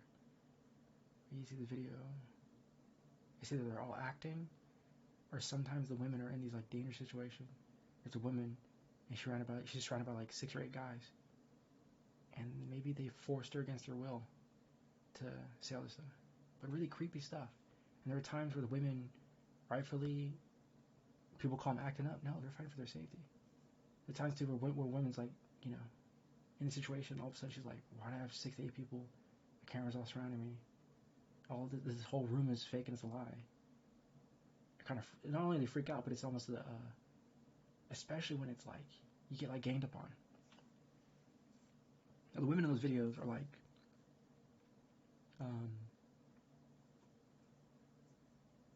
to make contact with these women. Are they okay? Are they safe? Right? It also looks like illegal as hell. What it looks like, right? Because the camera should always show these ladies walking away safely, but they don't. So this video where it's like 6 or 8 dudes, it's like one woman. And what I mean by 6 or 8 dudes is that there's a mic guy, there's a grip guy, there's an equipment guy, there's a producer, there's a photographer, there's the fake boyfriend, the real boyfriend, there's the antagonist or the fake friend that's an actor that's lying. There's like 9 to 10 dudes or more. There's always like one woman. And I do worry that they're not showing the woman walking away from the scene safely. Like a video. It's like, you don't ever see the woman that, of course, is in a situation where it looks like she's being in entrapment, being ganged upon. That's why I don't like this show. A whole bunch of red flags are going off. Either everyone's acting, or they're doing some illegal shit. People are like, what do you mean by illegal? At first, they used to show their faces. And then all of a sudden, something changed in that series on YouTube. And they're like trying to catch a cheater or something like that. But even, it just all looks fake. And then you know what they started doing? They had to start covering women's faces because of liability. They're filming people without consent of their likeness, their face. We have a whole thing about that. And that's why they have to start covering their faces. Oh, interesting. That's why I don't like that show. A lot of red flags. I don't know. And I've seen other women like streamers, female like streamers, say that even like the way they kind of film this show is like kind of purposely degrading towards women. And I'm like, holy shit, you might be right. Like every time they're like, oh, let's catch a cheater, they're like, they just kind of heavily focus on women. When guess what? It's actually like 50-50 across the board. 51% women are the population in the United States, 50% are men. So people, what is the statistic? It's that number, it's the population. People say, oh, there's disparities, discrepancy. No, it's not. It's check this out. You know why it's 50%? The MBTI explained it perfectly. The MBTI, or Myers-Briggs test, or the 16 personality test. Those 16 personalities, guess what? Guess what the numbers, guess what the data shows? You as a person is only compatible with 50% of the opposite gender, or whoever the person you're partnering in love with. So they, them, everybody, he, she, everybody. You'll find that your compatibility, diametrically opposed, is just cut right in half for all types. Whatever your MBTI is, you're only compatible with 50%, and you're not compatible with the other 50%. It's just like dialectic, or two. However you want to think of it, whatever. You want to get academic, sure. But yeah, it's just the data, and so it's hilarious. But, oh, so for example, people are like, what's the point? If this is going over your head, I do apologize. But, not really. It's just the fastest learner. Those that are keeping up, it basically means once you find your MBTI, you'll find the other 50% of the partner that you're staring at, and then you stop wasting the other 50% of your time, and then you'll really find the person that you're looking for. So yeah, basically just once people know each other's MBTI types, you now just save like 50% of your time. Because guess what? The other 50% you're not compatible with. It's just the data from MBTI. You look at it just hardcore and just. So yeah. Basically, there's 16 personalities. You as a person compatible with the other kind of 7. My apologies. It's slightly less to get specific. Even though they say it could be 8 of the 16, but I've seen various reports on like of the same type don't get along, but I think of the same type can still get along. What I mean by that is like, especially imagine if 2 people were ENTJs. If 2 people are ENTJs, there's enough data that shows they don't work. They oppose each other, or they kind of balance because they're too similar. When they're too similar, they just kind of balance. They bounce off each other to everything. The way they like things, the way they want to share energy and do things and sleep and cars they drive and finances and culture and friends, they just kind of bounce off each other. The 2 ENTJs kind of meet. So it's more like, but I've seen data that shows they both love that quality. So let's say 2 people are ESFJs, right? There's a chance to where, or let's say 2 people are INTJs. I think it's probably more compatibility with the 2 INTJs. 2 INTJs, but not so much ENTJs. People will understand that. They'll laugh. My bad. It's going over the head of like probably 30% of people. 70% of people that hear this in the future understand. You know what I mean? 2 ENTJs meet. They both want to kind of yap, and they're just going to bounce off each other. Doesn't work. But like 2 INTJs are naturally kind of love the romance. I think the slow drawl, the romantic getaways, the more thoughtful gestures, the longer kind of dating, being together longer, spending more time together, and they both are kind of in their own zone, and they move as like a quiet force, like 2 INTJs, like partners wise, versus like 2 ENTJs are both. Y'all know what I'm talking about. Y'all have cousins that date like this, or brothers and sisters that date like this. They're the center of attention. Any kind of family gathering, I think it's humanistic, it's natural. You see a power couple, Bill called power couple. It's just probably 2 ENTJs or 2 E types, extrovert types, kind of as a couple, and they're both charismatic. You know what I mean? So yeah, but that's all people need to do. So right now, save humanity one video at a time. And get someone a universal truth. Once you find your MBTI type, you'll see that where you sit, and then you'll see your other 50% or 7 other matches of your archetype of the 16 personalities. That's your compatibility, and you're not compatible with the other 8 or the other 50%. And it's probably been like that for forever. It's just we're just now seeing the data, and so and it meshes quite well. It rings true. When you know your MBTI type, and you see someone that's within that compatibility zone, where it's like you match with the other 7 personalities, but you don't match with the other 8. When you meet someone of this other 7, that's why I think some women will this will resonate with them. They feel like, they have a good date and then a bad date. I had a good date with this guy, I had a bad date with this other guy. Had 2 really good dates, and I had 2 really bad dates. And I had 3 really bad dates. They try to equate all the actions, but at the core of it, it goes back to the MBTI. It's just you got to find your type. You got to know your MBTI, and you're going to see the other 7 types you're compatible with. Because the same compatible kind of bounce. They resonate and bounce off each other sometimes, depending on the type. And then you're not compatible with the other 50%. That's why it kind of feels, because I'll imagine flipping a coin, and then it'll kind of resonate with women because they're all thinking, imagine I'm just flipping a quarter, heads and tails, and I get, and tails just had the other 8%, and heads had the other 7%. Or my bad, heads had the other 7 men that I'm compatible with, and tails has the other 8 men that I'm not compatible with.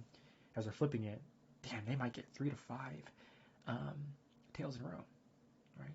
And the whole time, they're thinking something's wrong with them. But baby doll, honey, ladies, all women are beautiful. Don't let shitty men bring you down.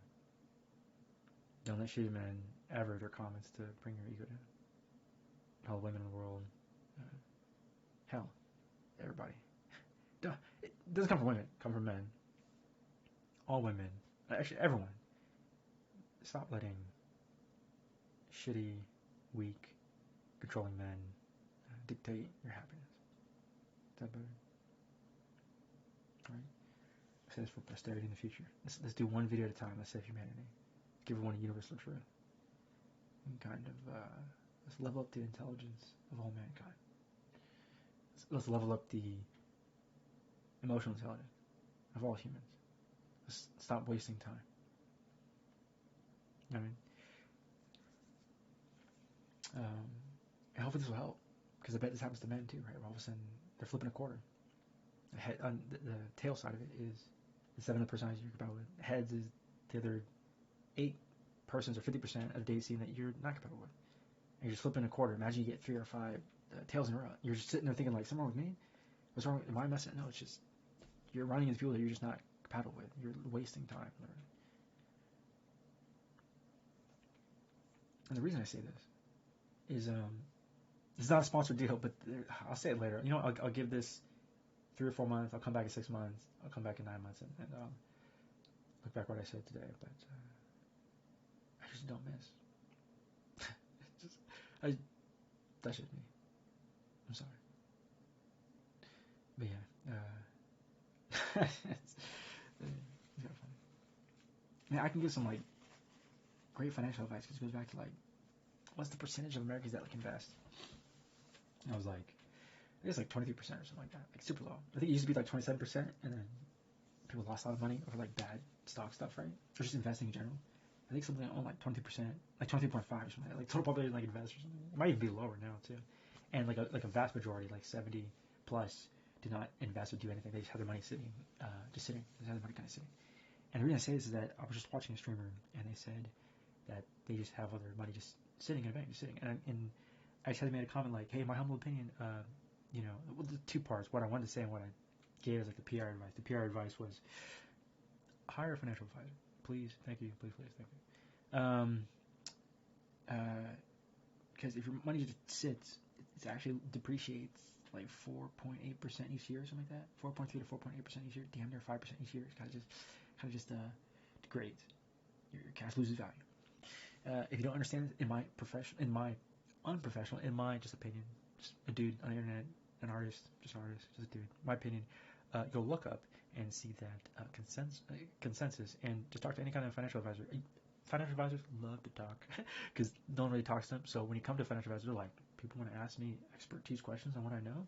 Why, yes, I'll tell you. And so once you hire a financial advisor, you tell them, hey, we'll meet once a week. I need 50 minutes of your time. Just update me on the portfolio and give me like a spreadsheet on what's currently happening. The past 7 days, 14 days, 28 days. So do it like that or whatever. That makes it more easily digestible to, because the 7-day calendars, people think like, show me 7 days, show me 14 days, show me 28 days. Or start becoming financially literate. And so, in my opinion, just as an artist, as a dude, just speaking, I'm yapping. I'm sitting on a bench in a park, in a space colony.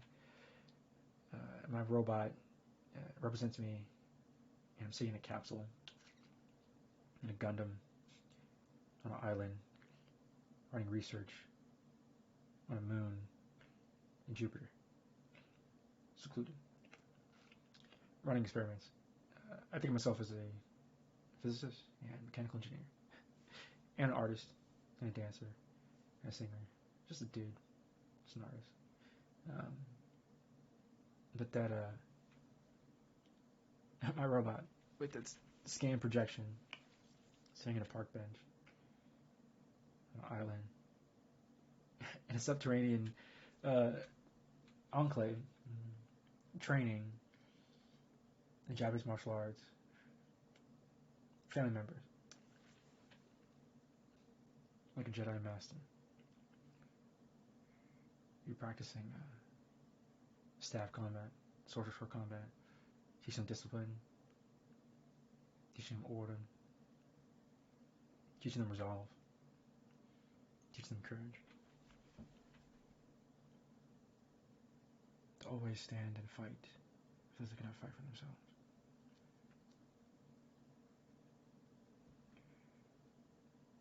Stand for democracy.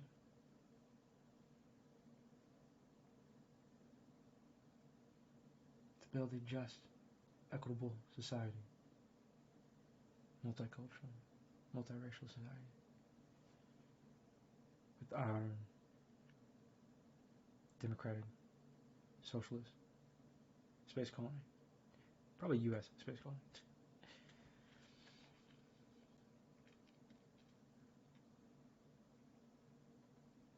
Each space station probably can't have its own constitution because then they'll start forming their own government. The U.S. capital will have to move. People are like, what? In time, economic burden in space, in vector space of Earth is too small to be the capital of the U.S. space colonies. People are like, blah, what? There's not enough room and not enough space.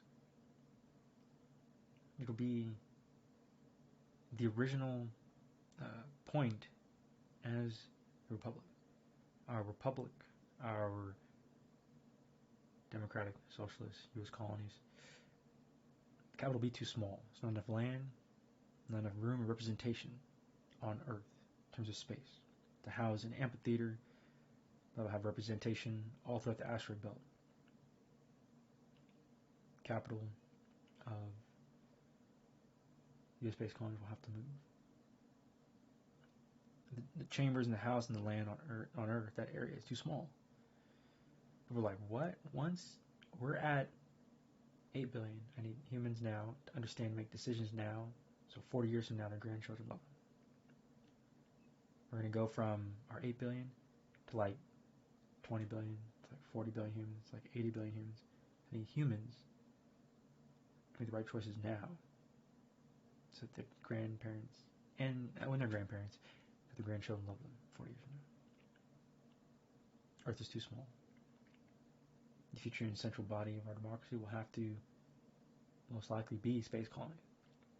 We'll have big enough realm and space and vector space to do it. People are like, what? We'll start eventually keep building. We'll just keep building. Humans love to build. We love to build big. So imagine an unencumbered space, right? You can literally start building massive space stations and create rings too, quite literally like Halo. Create rings quite literally like Halo. And you can sit these rings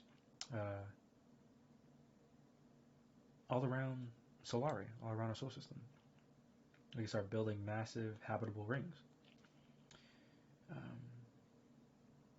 And with these massive rings, it's really perfect. We can artificially create gravity by spinning the rings. That's it. It's literally flipping perfect. No offense. You can also have cylinders too. Some space colonies be cylinders. So Gundam animations in the 90s did get it correct in terms of what it's going to look like in the future. It was like hard science, so like kind of real science. Gundam back then, they built large cylinder, like capsule-like colonies, and that makes sense too, because guess what it does? It just spins on its axis. People understand that? Does it click? The circle. It just spins on its axis. And as it spins, it actually generates a gravity. Well, not necessarily gravity. But they get it. You're being thrown to the floor. Does that make more sense to them? As a capsule, take a cylinder. Take your cup. Imagine, put it on its long side, and it was spinning. You're literally being thrown into the ground. Gravity kind of naturally forms via... people understand this. Why am I saying this? Object in motion stays in motion. Okay? No offense to Newton. One of Newton's laws. Sorry. Whatever. But it's just law of motion. No offense to Newton. Sorry, dude. You're going to start getting old, and we're going to eventually just stop saying the dude's name. We'll probably keep saying his name, but just... law of motion. I just keep out for it. It's a Newton's law. Sorry. It's more concise, right? I hate saying Newton's law. Sorry. But just me. Academics. I just call it what it is. Call it a joule. Stop. Use measurements of like everything else. It's redundant. It's I guess it can be a crustacean and a crab. But man, that is it could be a tater and a potato. I respect it. It could be a tater tot. It could be a tater, even though it's just potatoes. Minced potatoes. Or diced potatoes. Has anyone ever thought of why the etymology of cutting changed? People are like, what? Dice and minced? It's actually the exact same thing. And then someone's going to chime in and say, no, it's not. It's two different... It's the exact same thing. came from a horrible place in human history. Why that name change occurred. It's 2:36 now. Let's start going back to human history. The reason we have to talk about human history, or history, human history, because there are other intelligent beings on this planet, like dogs and cats. They're smart. They cry. They dance. They laugh. Literally, we have video footage. Like, if a cat doesn't think a human's around, it's like dancing in front of its partner, trying to get her attention.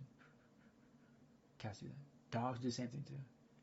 Dogs will dance and in front of their partners.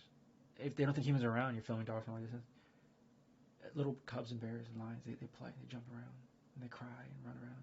There's a whole Discovery Channel about they attach names and personalities. They're not attaching personalities to the creature. The creature's already alive. Lions, zebras, they're filming from afar, and you see the creatures cry when another creature dies within their pack, and they run and jump and love and care and fight and feel scared, and you see the anguish on their face as they run out of food. As humans are filming from afar, animals, highly intelligent beings, emit all of the emotional spectrums of a highly intelligent being. And 99% of all creatures on the planet are deathly afraid of humans. And your pet doesn't actually love you. It's just Stockholm Syndrome. I'm sorry. It's forced against its will. Other animals communicate to each other. Have you ever seen your animal like change moods? Probably because it finally like learned some like world-shattering truth as it, other animals talk to other animals. This is fair. It's freedom. They're intelligent beings. Don't neglect your pets. Don't neglect your animals. Don't neglect your family members. And you'll see this too, collectively speaking, with a good subset of pet lovers, pet animal, pro-animal people. They talk about how, man, that dog's not a pet. That dog's part of the family, man. You know what I mean? And you'll see cat owners say, like, this is their children. I guess rightfully so. Maybe not that part, but, they should, cat owners should really think of animals like it's a partner in the house. And hopefully you're working in tandem and in unison as a unit. The pet's like, you need my attention, darling. And the cat's strutting around, and really there's some cat owners that are just like, they're just like, it makes their day. They get to hug their cat. And the cat nuzzles back. The cat's like, darling, you're snuggling me too hard. And the cat's starts like pushing them away. And then the owner's like, no, love me. And they're holding on to their cat. And the cat's like, a partner, lady, we cannot get married, lady. And the cat's like pushing the human away. And the cat's like, lady, we cannot get married. And I'm not your son. My name is Jessica. The cat's just walking away because he's been living his whole life. The human had like this fictitious version of what they thought their pet was. I resonate with cat owners. Does that ever click? You probably know someone's cat said like that. The cat's been living his own life. An independent person, an independent, intelligent being. But then cat owners are like attaching the wrong personalities because they don't know their pets. And then they're really good. I swear to God, I'm not making this up. There are pet owners that talk about, they say they have full-on conversation with their pets. But then I started to sit and think like, holy fucking shit, that's actually hypothetically possible. Because if both the pet and the child, or the child and the pet grow up together, like similar age, they're going to like develop like a kinship. They'll get to kind of know each other's strides and wants and needs when they're sad and happy. So like if you have a newborn baby, but you shouldn't do this or something like that because there's also really good, in my humble opinion, humble opinion just means an artist's opinion, just to like reports that read something like don't have because infants don't have an immune system up yet. They keep pets away. But then I met like some European family members growing up of various European descent, and they talk about like we'll have like the cat and like the infant together, or we'll have like the dog and the infant together. And I sat there and I thought, I'm seeing like antecedent evidence, and I'm seeing like medical evidence. So I'm just like, is the medical evidence just opinion? And the antecedent evidence from like European families are like, hey bro, like I can grow up with a dog. I can grow up with a cat, and they grow up with their pets, and then that emotional bond builds a kinship. A dog sees when the little boy or girl is sad, the little boy or girl has their pet, and they see when it's sad or happy, and they get to grow and mature kind of together in a nurturing kind of way. they naturally kind of kind people. But for some reason, other humans that have memes making fun of people looking at like animals. But then when I see like humans that care for animals, or like they're not afraid of horses, not afraid of dogs or cats, they're like pretty kind people. Like the current cat Mara, she's a funny cat. I bet she thinks she has like 3 or 4 husbands. The Mara, the house cat we had, she's super nice and friendly with all the men. But she's a female cat. But she's super nice and friendly with all the men. And she's funny. She's a funny cat, Mara, the cat that's in the house. She's a funny cat. She struts everywhere. You can't tell her nothing. She doesn't follow anybody. She's super independent. You can try to tell her to like come to you, walk to you. It's her choice. And there are times where she demands pets. Mara the cat, she literally, the house cat, she'll like stand there and she'll start meowing, meow, meow, meow. And I'm like, you have food, you have water. Okay, your area's clean. You have pets and toys. And then I'm like, back door's open. She can leave and come when she wants. And then I'm like, everything's fine. And she's just meow, meow, meow. And then you start petting her. And then when we stop petting her, she looks and she starts meow, meow, meow. And she's just demanding pets. And I'm like, that's not how this works. I was like, Mara, you're a funny cat. I was like, you just bark at me for pets. I'm like, don't bark at that. And I just talk to her and I walk away. And then she goes about her day. She goes find another housemate or roommate, or she goes hang out with the other cats in their room. But the point I'm getting at is your pets, are like they cry and they feel. And the sad part is, if you definitely neglected pets, people are like, what? Happens a lot. And it's still happening today. You know why we have neglected pets? Because they're pet orphanages. People are like, oh, yeah. But everyone that I've seen that is great pet people make great pet owners. And it's the people that are like not kind, that like don't like the image of like pets. They're usually not nice people. So you know someone is, they're kind or they're nice because they have a pet. And then how they treat the pet. And then so for all the ladies and men out there, them, if your partner's a pet, it's green flag. Your partner is great with animals. That's a super green flag. If the person is not afraid of horses, that's a really great flag. If the person's afraid of horses, red flag. The person is afraid of dogs, red flag. The person is afraid of cats, red flag. The person's afraid of turtles, big red flag. Turtles are super nice. Turtles do not have ounce of harm in their body. They're like pure, like Frodo's of the animal kingdom. Does this resonate with the Lord of the Rings people? Turtles are like the Frodo of the animal kingdom. They're pure and nice. Because their whole life just slows down. They live for a long time. Turtles can... what's the oldest living turtles? But, they live... Oh, no, animal kingdom. This might give me some other stuff. Because they're like tortoises and stuff like that. Oh, shit. Okay. 1 year on the day Joe Holland celebrates his ancient buddy, Jonathan the tortoise, the world's oldest living land animal. Jonathan is now 191 years old or so. He could actually be older, said Hollins of 66 years old, said that Jonathan's age is a conservative estimate. Bruh. What? Okay, here we go. So this species of tortoise can live 255 years. I'm like, damn. So first, if Jonathan the tortoise is 191, he's still moving around. That means there's something in turtles that allow them to live that long. Interesting, fascinating. I'll come back to this later in 36 months from now. Tortoise can live for 101 years. I wonder what his genetic makeup looks like if we had AI just take a look. AI as is going from 18,000 brains a second to like 36,000 brains per second. I think we've even gotten like higher up now or whatever, like the 50,000.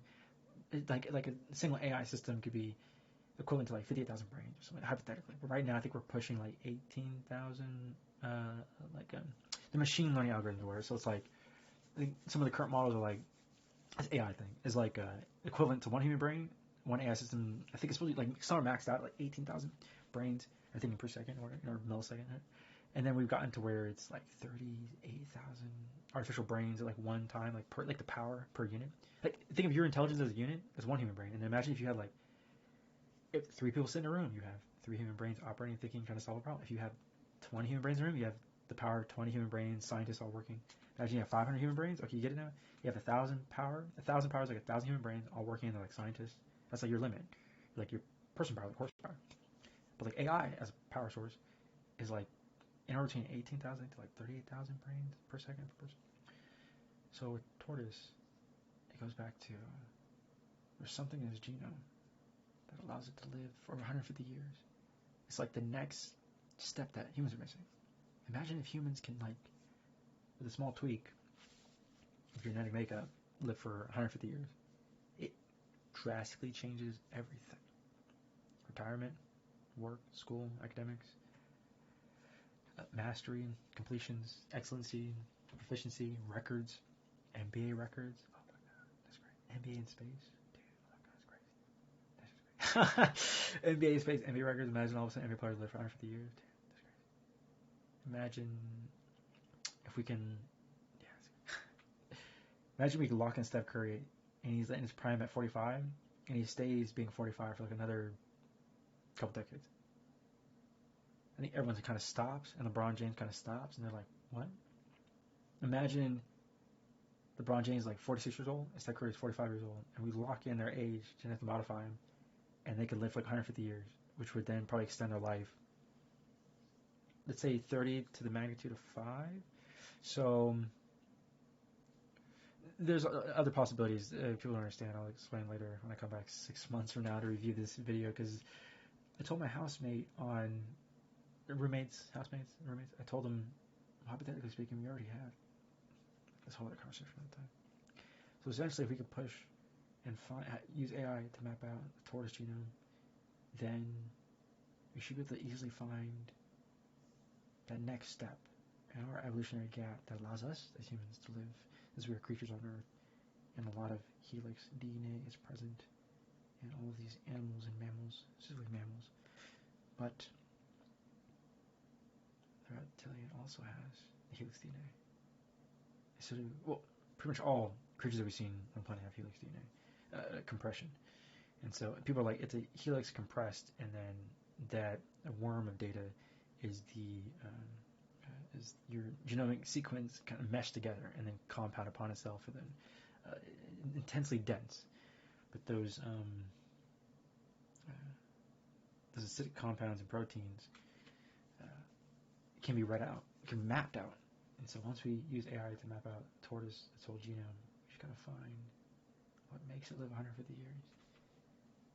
And then, well, what I'm gonna say next, I'll come back to that a couple years from now. I'll come back to that 3 or 5 years from now. No, probably 7 or 8 years from now. What is that? Right on the time Steph Curry becomes 45 or 46 years old, right? How old is Steph Curry? Like, give me 7 or 8 years. Stephen Curry. Oh, age? Is he 30? 35? Yeah, 10 years. Yeah, 8 or 10 years. And we'll probably, with our AI, 8 or 10 years from now, it'll have the capability to do this. LeBron James is 39, so LeBron James will be 49, 50. I don't know if he still wants to keep playing, but there might be a possibility where he's 49 and his age is locked in. He'll look that way for another, 40 years. And then you'll really have a battle. All of a sudden, the NBA just changes, and NBA players are like, I could stay my age for another 40 years. I could lock in my age at 33 and be like this for 40 years. I could lock in 35 and be like this for 40 years. And we're like, yeah, hypothetically speaking. And LeBron James might look at Steph Curry like, bro, we might be able to like have an amazing rivalry for the future. We're around for 40 years, just balling, a different kind of wealth. Yeah, possibly. And then I know I'm gonna laugh. 99% of all the NBA players just like threw their clipboards and their iPads to the ground, like, we still can't beat Steph Curry. And then Steph Curry will like dominate. He'll look 45. It'll be 10 years from now. He'll lock in his age. He'll live for 150 years, and for 40 years, it's just Steph Curry like dominating. And literally, all the iPads and cell phones are just thrown against the wall right now. From like 9% of all the NBA players, like, God damn, we still can't beat Steph Curry. And they're just throwing everything. NBA players are so petty. NBA players, once they hear this, they're going to start just breaking TVs. A rich NBA player on the East Coast will be like, they just kick their TVs once they hear what I just said. And they're going to be like, I still can't beat LeBron James because he's going to be around for another 40 years, genetically modified, to live 40 more years. It's also another way to ease the public into this idea, which I know it sounds bad, but it's better for humanity. Your grandmothers get to stay around another 40 years, 70 years. Your parents get to be around for 150 years. When you space travel now, the 40-day trip from here to other planets will be cool, but you live 150 years. It allows us to space travel. It allows us to enjoy our superstars for 40 to 70 more years. The next 100 years is going to come really fast. Well, the next 100 years is going to arrive really fast, but it's coming. And the ideas and cultures that you have now don't exist 40 years from now. I'll give you a prime example. Let's go back in time, y'all. Show me America in, it was 40 years ago. 1984? 1984. A glimpse. Oh, this is Reagan? Oh my dude, so much stuff happened in the 1984 admin. So much dumb American white imperialist empire. Destroyed America. 1984, Ronald Reagan, Republican. Literally removed the safety checks in place to stop conglomerates and corporations from becoming massive and destroying the environment. The Reagan administration stripped away the protections and the policies and the laws that regulated and kept everything from banking to mining to cultivation to land use to federal use to federal laws to law enforcement laws. He literally destroyed America and the world. People do not understand.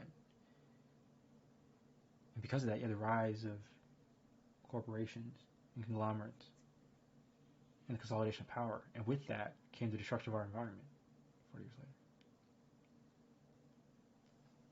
If you don't know, now you know.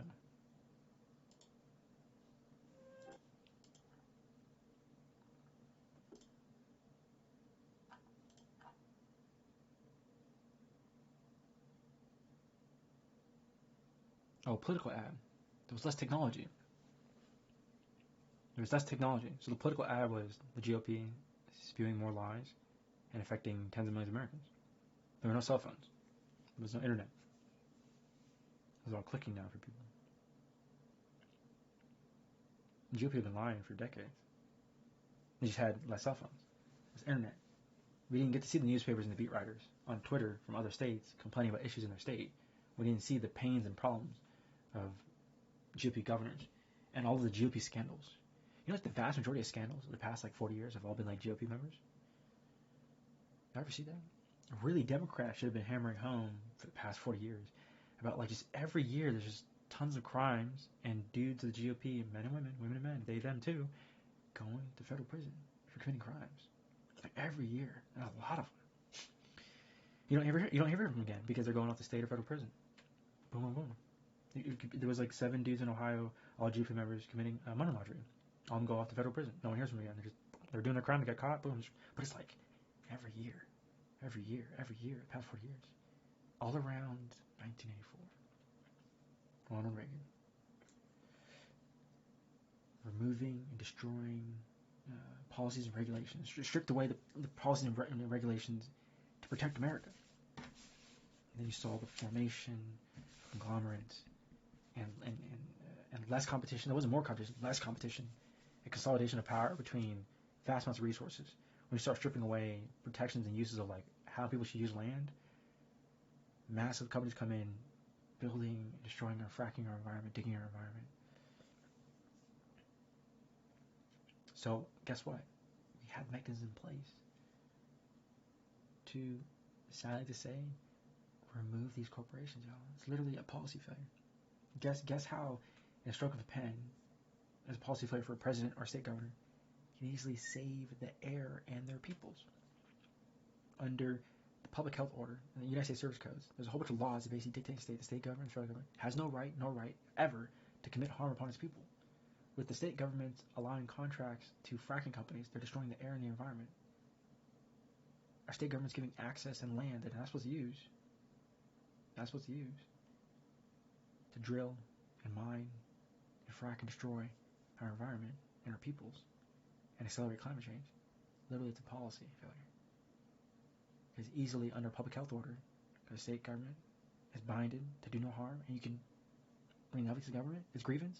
We have the grievance mechanism in place. Why? Because the state government has a state firefighter, and they die. Their family is owed money because it's a failure on the firefighter department because of training, saving that husband or wife, or them saving them in the middle of the fire that they're fighting, or they didn't rescue them with helicopters, they didn't get to them in time. So the family then has a grievance against that family. When power lines fall and start a giant fire in a forest and kill a whole bunch of people, all the grievances come from the families suing the state for not having proper checks and balances in place. They caused the undue harm because the state government hadn't done their job. Those power lines would not have failed. Those people would have lived. The city design would have been better. Escape routes and roads should have been built better. So it's on the state. State held liability. That's why when people die, they sue like the local city, and then they sue the state and the federal government. The federal government failed to make sure that the state government was doing the job. The state government failed to make sure that the county and locals were doing the job. And county and locals failed to do the job because then you had the mayors and city council members failing too.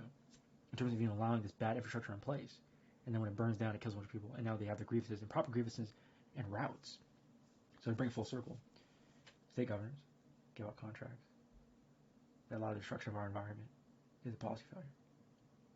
Under public health orders, as you're now degrading the air and causing hydrocarbons to cause damage to every single person that's born in California, you could literally, with a stroke of a pen, remove all these mining companies that are digging and destroying California.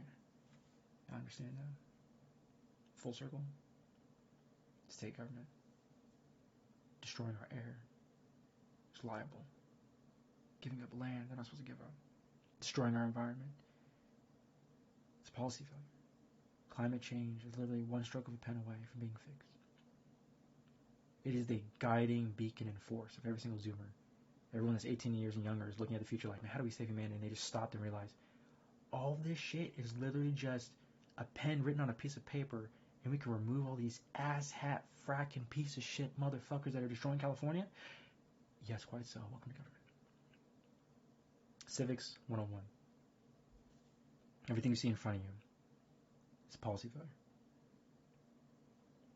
Because we already have the laws and mechanisms in place for grievances. Hold them liable. Shit. Welcome to government. When family members died by 9/11, they have grievances against the federal government and state government for not saving as many people as they could. Not having the mechanisms in place to evacuate them people from skyscrapers. Held liable. Federal and state government, because they allowed that building to be built.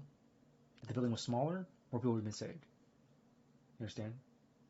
If the building was smaller, not that tall, more people would be saved. They're now held liable.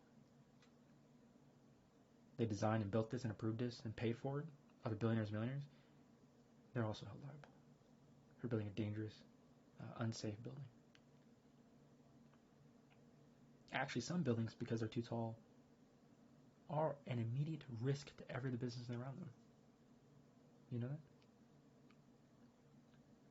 If any percentage chance that their building is falling or leaning or has inaccuracies or is dangerous to the environment, the individual owners that built that tall-ass building is now held liable, and everyone around them can get paid. They're putting their lives in danger because the building's too tall. That's why, what is it again? We have ordinances, people. Civics 101. That's one video at a time. Save humanity.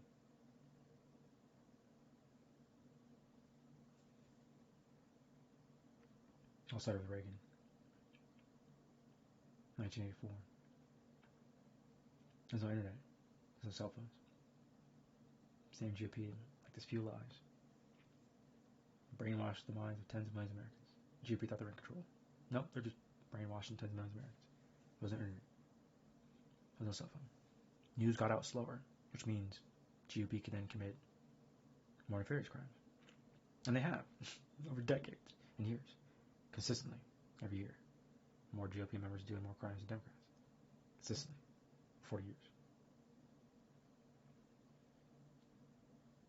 So when people look at the GOP now, they've been emboldened like this since 1984.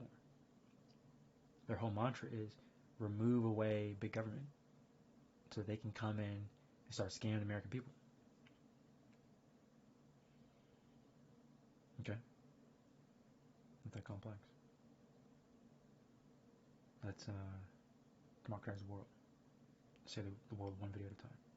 Oh, we're 3 hours into this. I think a 3-hour stream is a good breaking point. Listen to, if your universal truth doesn't resonate with you, then ask your older siblings or your mother and father, who's lacking probably emotional maturity and have enough life experience. Can't cheat it. You have to just get more life experience. That'd be a universal truth for everyone that's like 25 or younger. By the time you're 25, you are who you are. By the time you're 26, you're pretty much set in stone, emotionally, personally, whoever you are as a person. Your brain fully develops at 25. So I've said this before, but probably only date 25 and above. There could be an exception to the rule if I date someone who's like 23, but maybe not. Probably have to be 25 and above. This is a maturity thing. Most adults know this. I'm pretty sure 90% of all adults know this. You know what's so funny? You're 25, you're a young adult. At 30, you're an adult. People be like, what? Like, and also we're going to quadruple and triple the lifespan of humans. And so, 10 years from now, we're locking Steph Curry and LeBron James at, they're going to be 45 and 49, right? No, Steph Curry's 35? Yeah, he'll be 45 and 49. And they're going to look like this for probably 47 years. And another way to like ease in the public to understanding of genetics and AI and genomics and epigenetic marks, and teaching people epigenetic marks about what that means and what it does. It's essentially your great grandparents, their building blocks are who you are. People are like, what? Like, quite effing literally. They're the key. So I'll say one final thing. Eat the food that your great grandparents and your grandparents ate. If you feel sick, whatever food they used to eat when they were sick to feel better will instantly heal your body. And I shit you not. Oh, and my personal humble opinion, I'm just an artist, just a dude, but like quite freaking experience for yourself. I'll give you a prime example. My grandmother is of Mexican Spanish descent. If I have any kind of old school Mexican soup style like menudo, it just like it just tastes incredible. It just reminds me of like my grandmother's cooking. Most of the time, you know, it's a slower cooked dish that takes hours. And you just feel good, you feel better. Anyways, but that's the antecedent effect. But what it's actually doing is just like repairing your genes, quite literally. And so, or my humble opinion, just an artist, as a dude. So, like, if you're of European descent or whatever your background is, let's say you're Chinese descent, you're Japanese descent, or Latino descent, or Native American descent, or African descent, doesn't matter. Human to human, whatever your grandmother or grandfather, you know, your grandparents used to eat and great grandparents used to eat, when you eat that food, you're gonna feel better. You're naturally gonna feel better, and it just kind of heals your body. It connects back to like the building blocks of like the code that make up your DNA. People are like, what? DNA get damaged over time and trying to repair. Actually, constantly our bodies are being damaged and repaired, mainly because of the hydrocarbons that are in the air, destroying our brains and destroying our skin and destroying our lungs. And so your body's constantly in like repair mode, like a weakened state, making you more susceptible to, what was that? Bacteria and viruses. All the polycarbons and hydrocarbons in the air are constantly applying pressure upon our skin as your skin's trying to repair. It becomes weakened. Your nostrils and nose are getting inflamed and damaged by particles in the air, and your lungs are getting damaged and inflamed by particles in the air. Hydrocarbons and forever plastics that are in the fucking water system now. Forever medical compounds, horrible stuff that can float through our riverbeds and our waterbeds and our watersheds and into our drinking water, into our wells, and it's everywhere. It goes into the freaking sky and drops down from the rain. Like, it's bad. These forever chemicals that we started creating all because of the non-stick frying pan. But those are causing a lot of damage. It causes DNA damage. It causes genetic damage. It causes damage to a lot of parts of your body. Think of any part of your body that could be destroyed. These forever chemicals that are created by non-stick chemical plants in the 70s in the United States has caused so much damage to the world that essentially every single state, every single country in the world should probably bring a case to the UN to charge the U.S. government for the damage because their scientists did to the whole world with these forever hydrocarbons. Yeah, a lot of the fire retardants, a lot of fire proof stuff, a lot of non-stick firing pans are forever chemicals, PFAS, and they've caused damage to created by American scientists, caused damage in the Midwest. A long time ago, 50 years ago, really fucking bad. Or was it 40 years ago? Probably around the same time that Reagan was in office. Or maybe even when Reagan was a statesman, right? No, it wasn't Reagan. No, was it? Yeah. No, it might have been before his time. Either way. But, that's a coincidence. Most likely. But, we're 307. I should end this here. But yeah. Oh. Find your MBTI type. See sideways at 50% of your time. Make choices now so that 40 years from now, your children will love you. Your grandchildren will love you, whatever, you know. And start embracing the idea of humans, living for 150 to 190 years. Just saying. And start getting used to more androids. And be okay with getting used to droids and androids. It's going to be kind of weird and creepy because robots don't make a lot of noise. So like when droids and androids are walking around,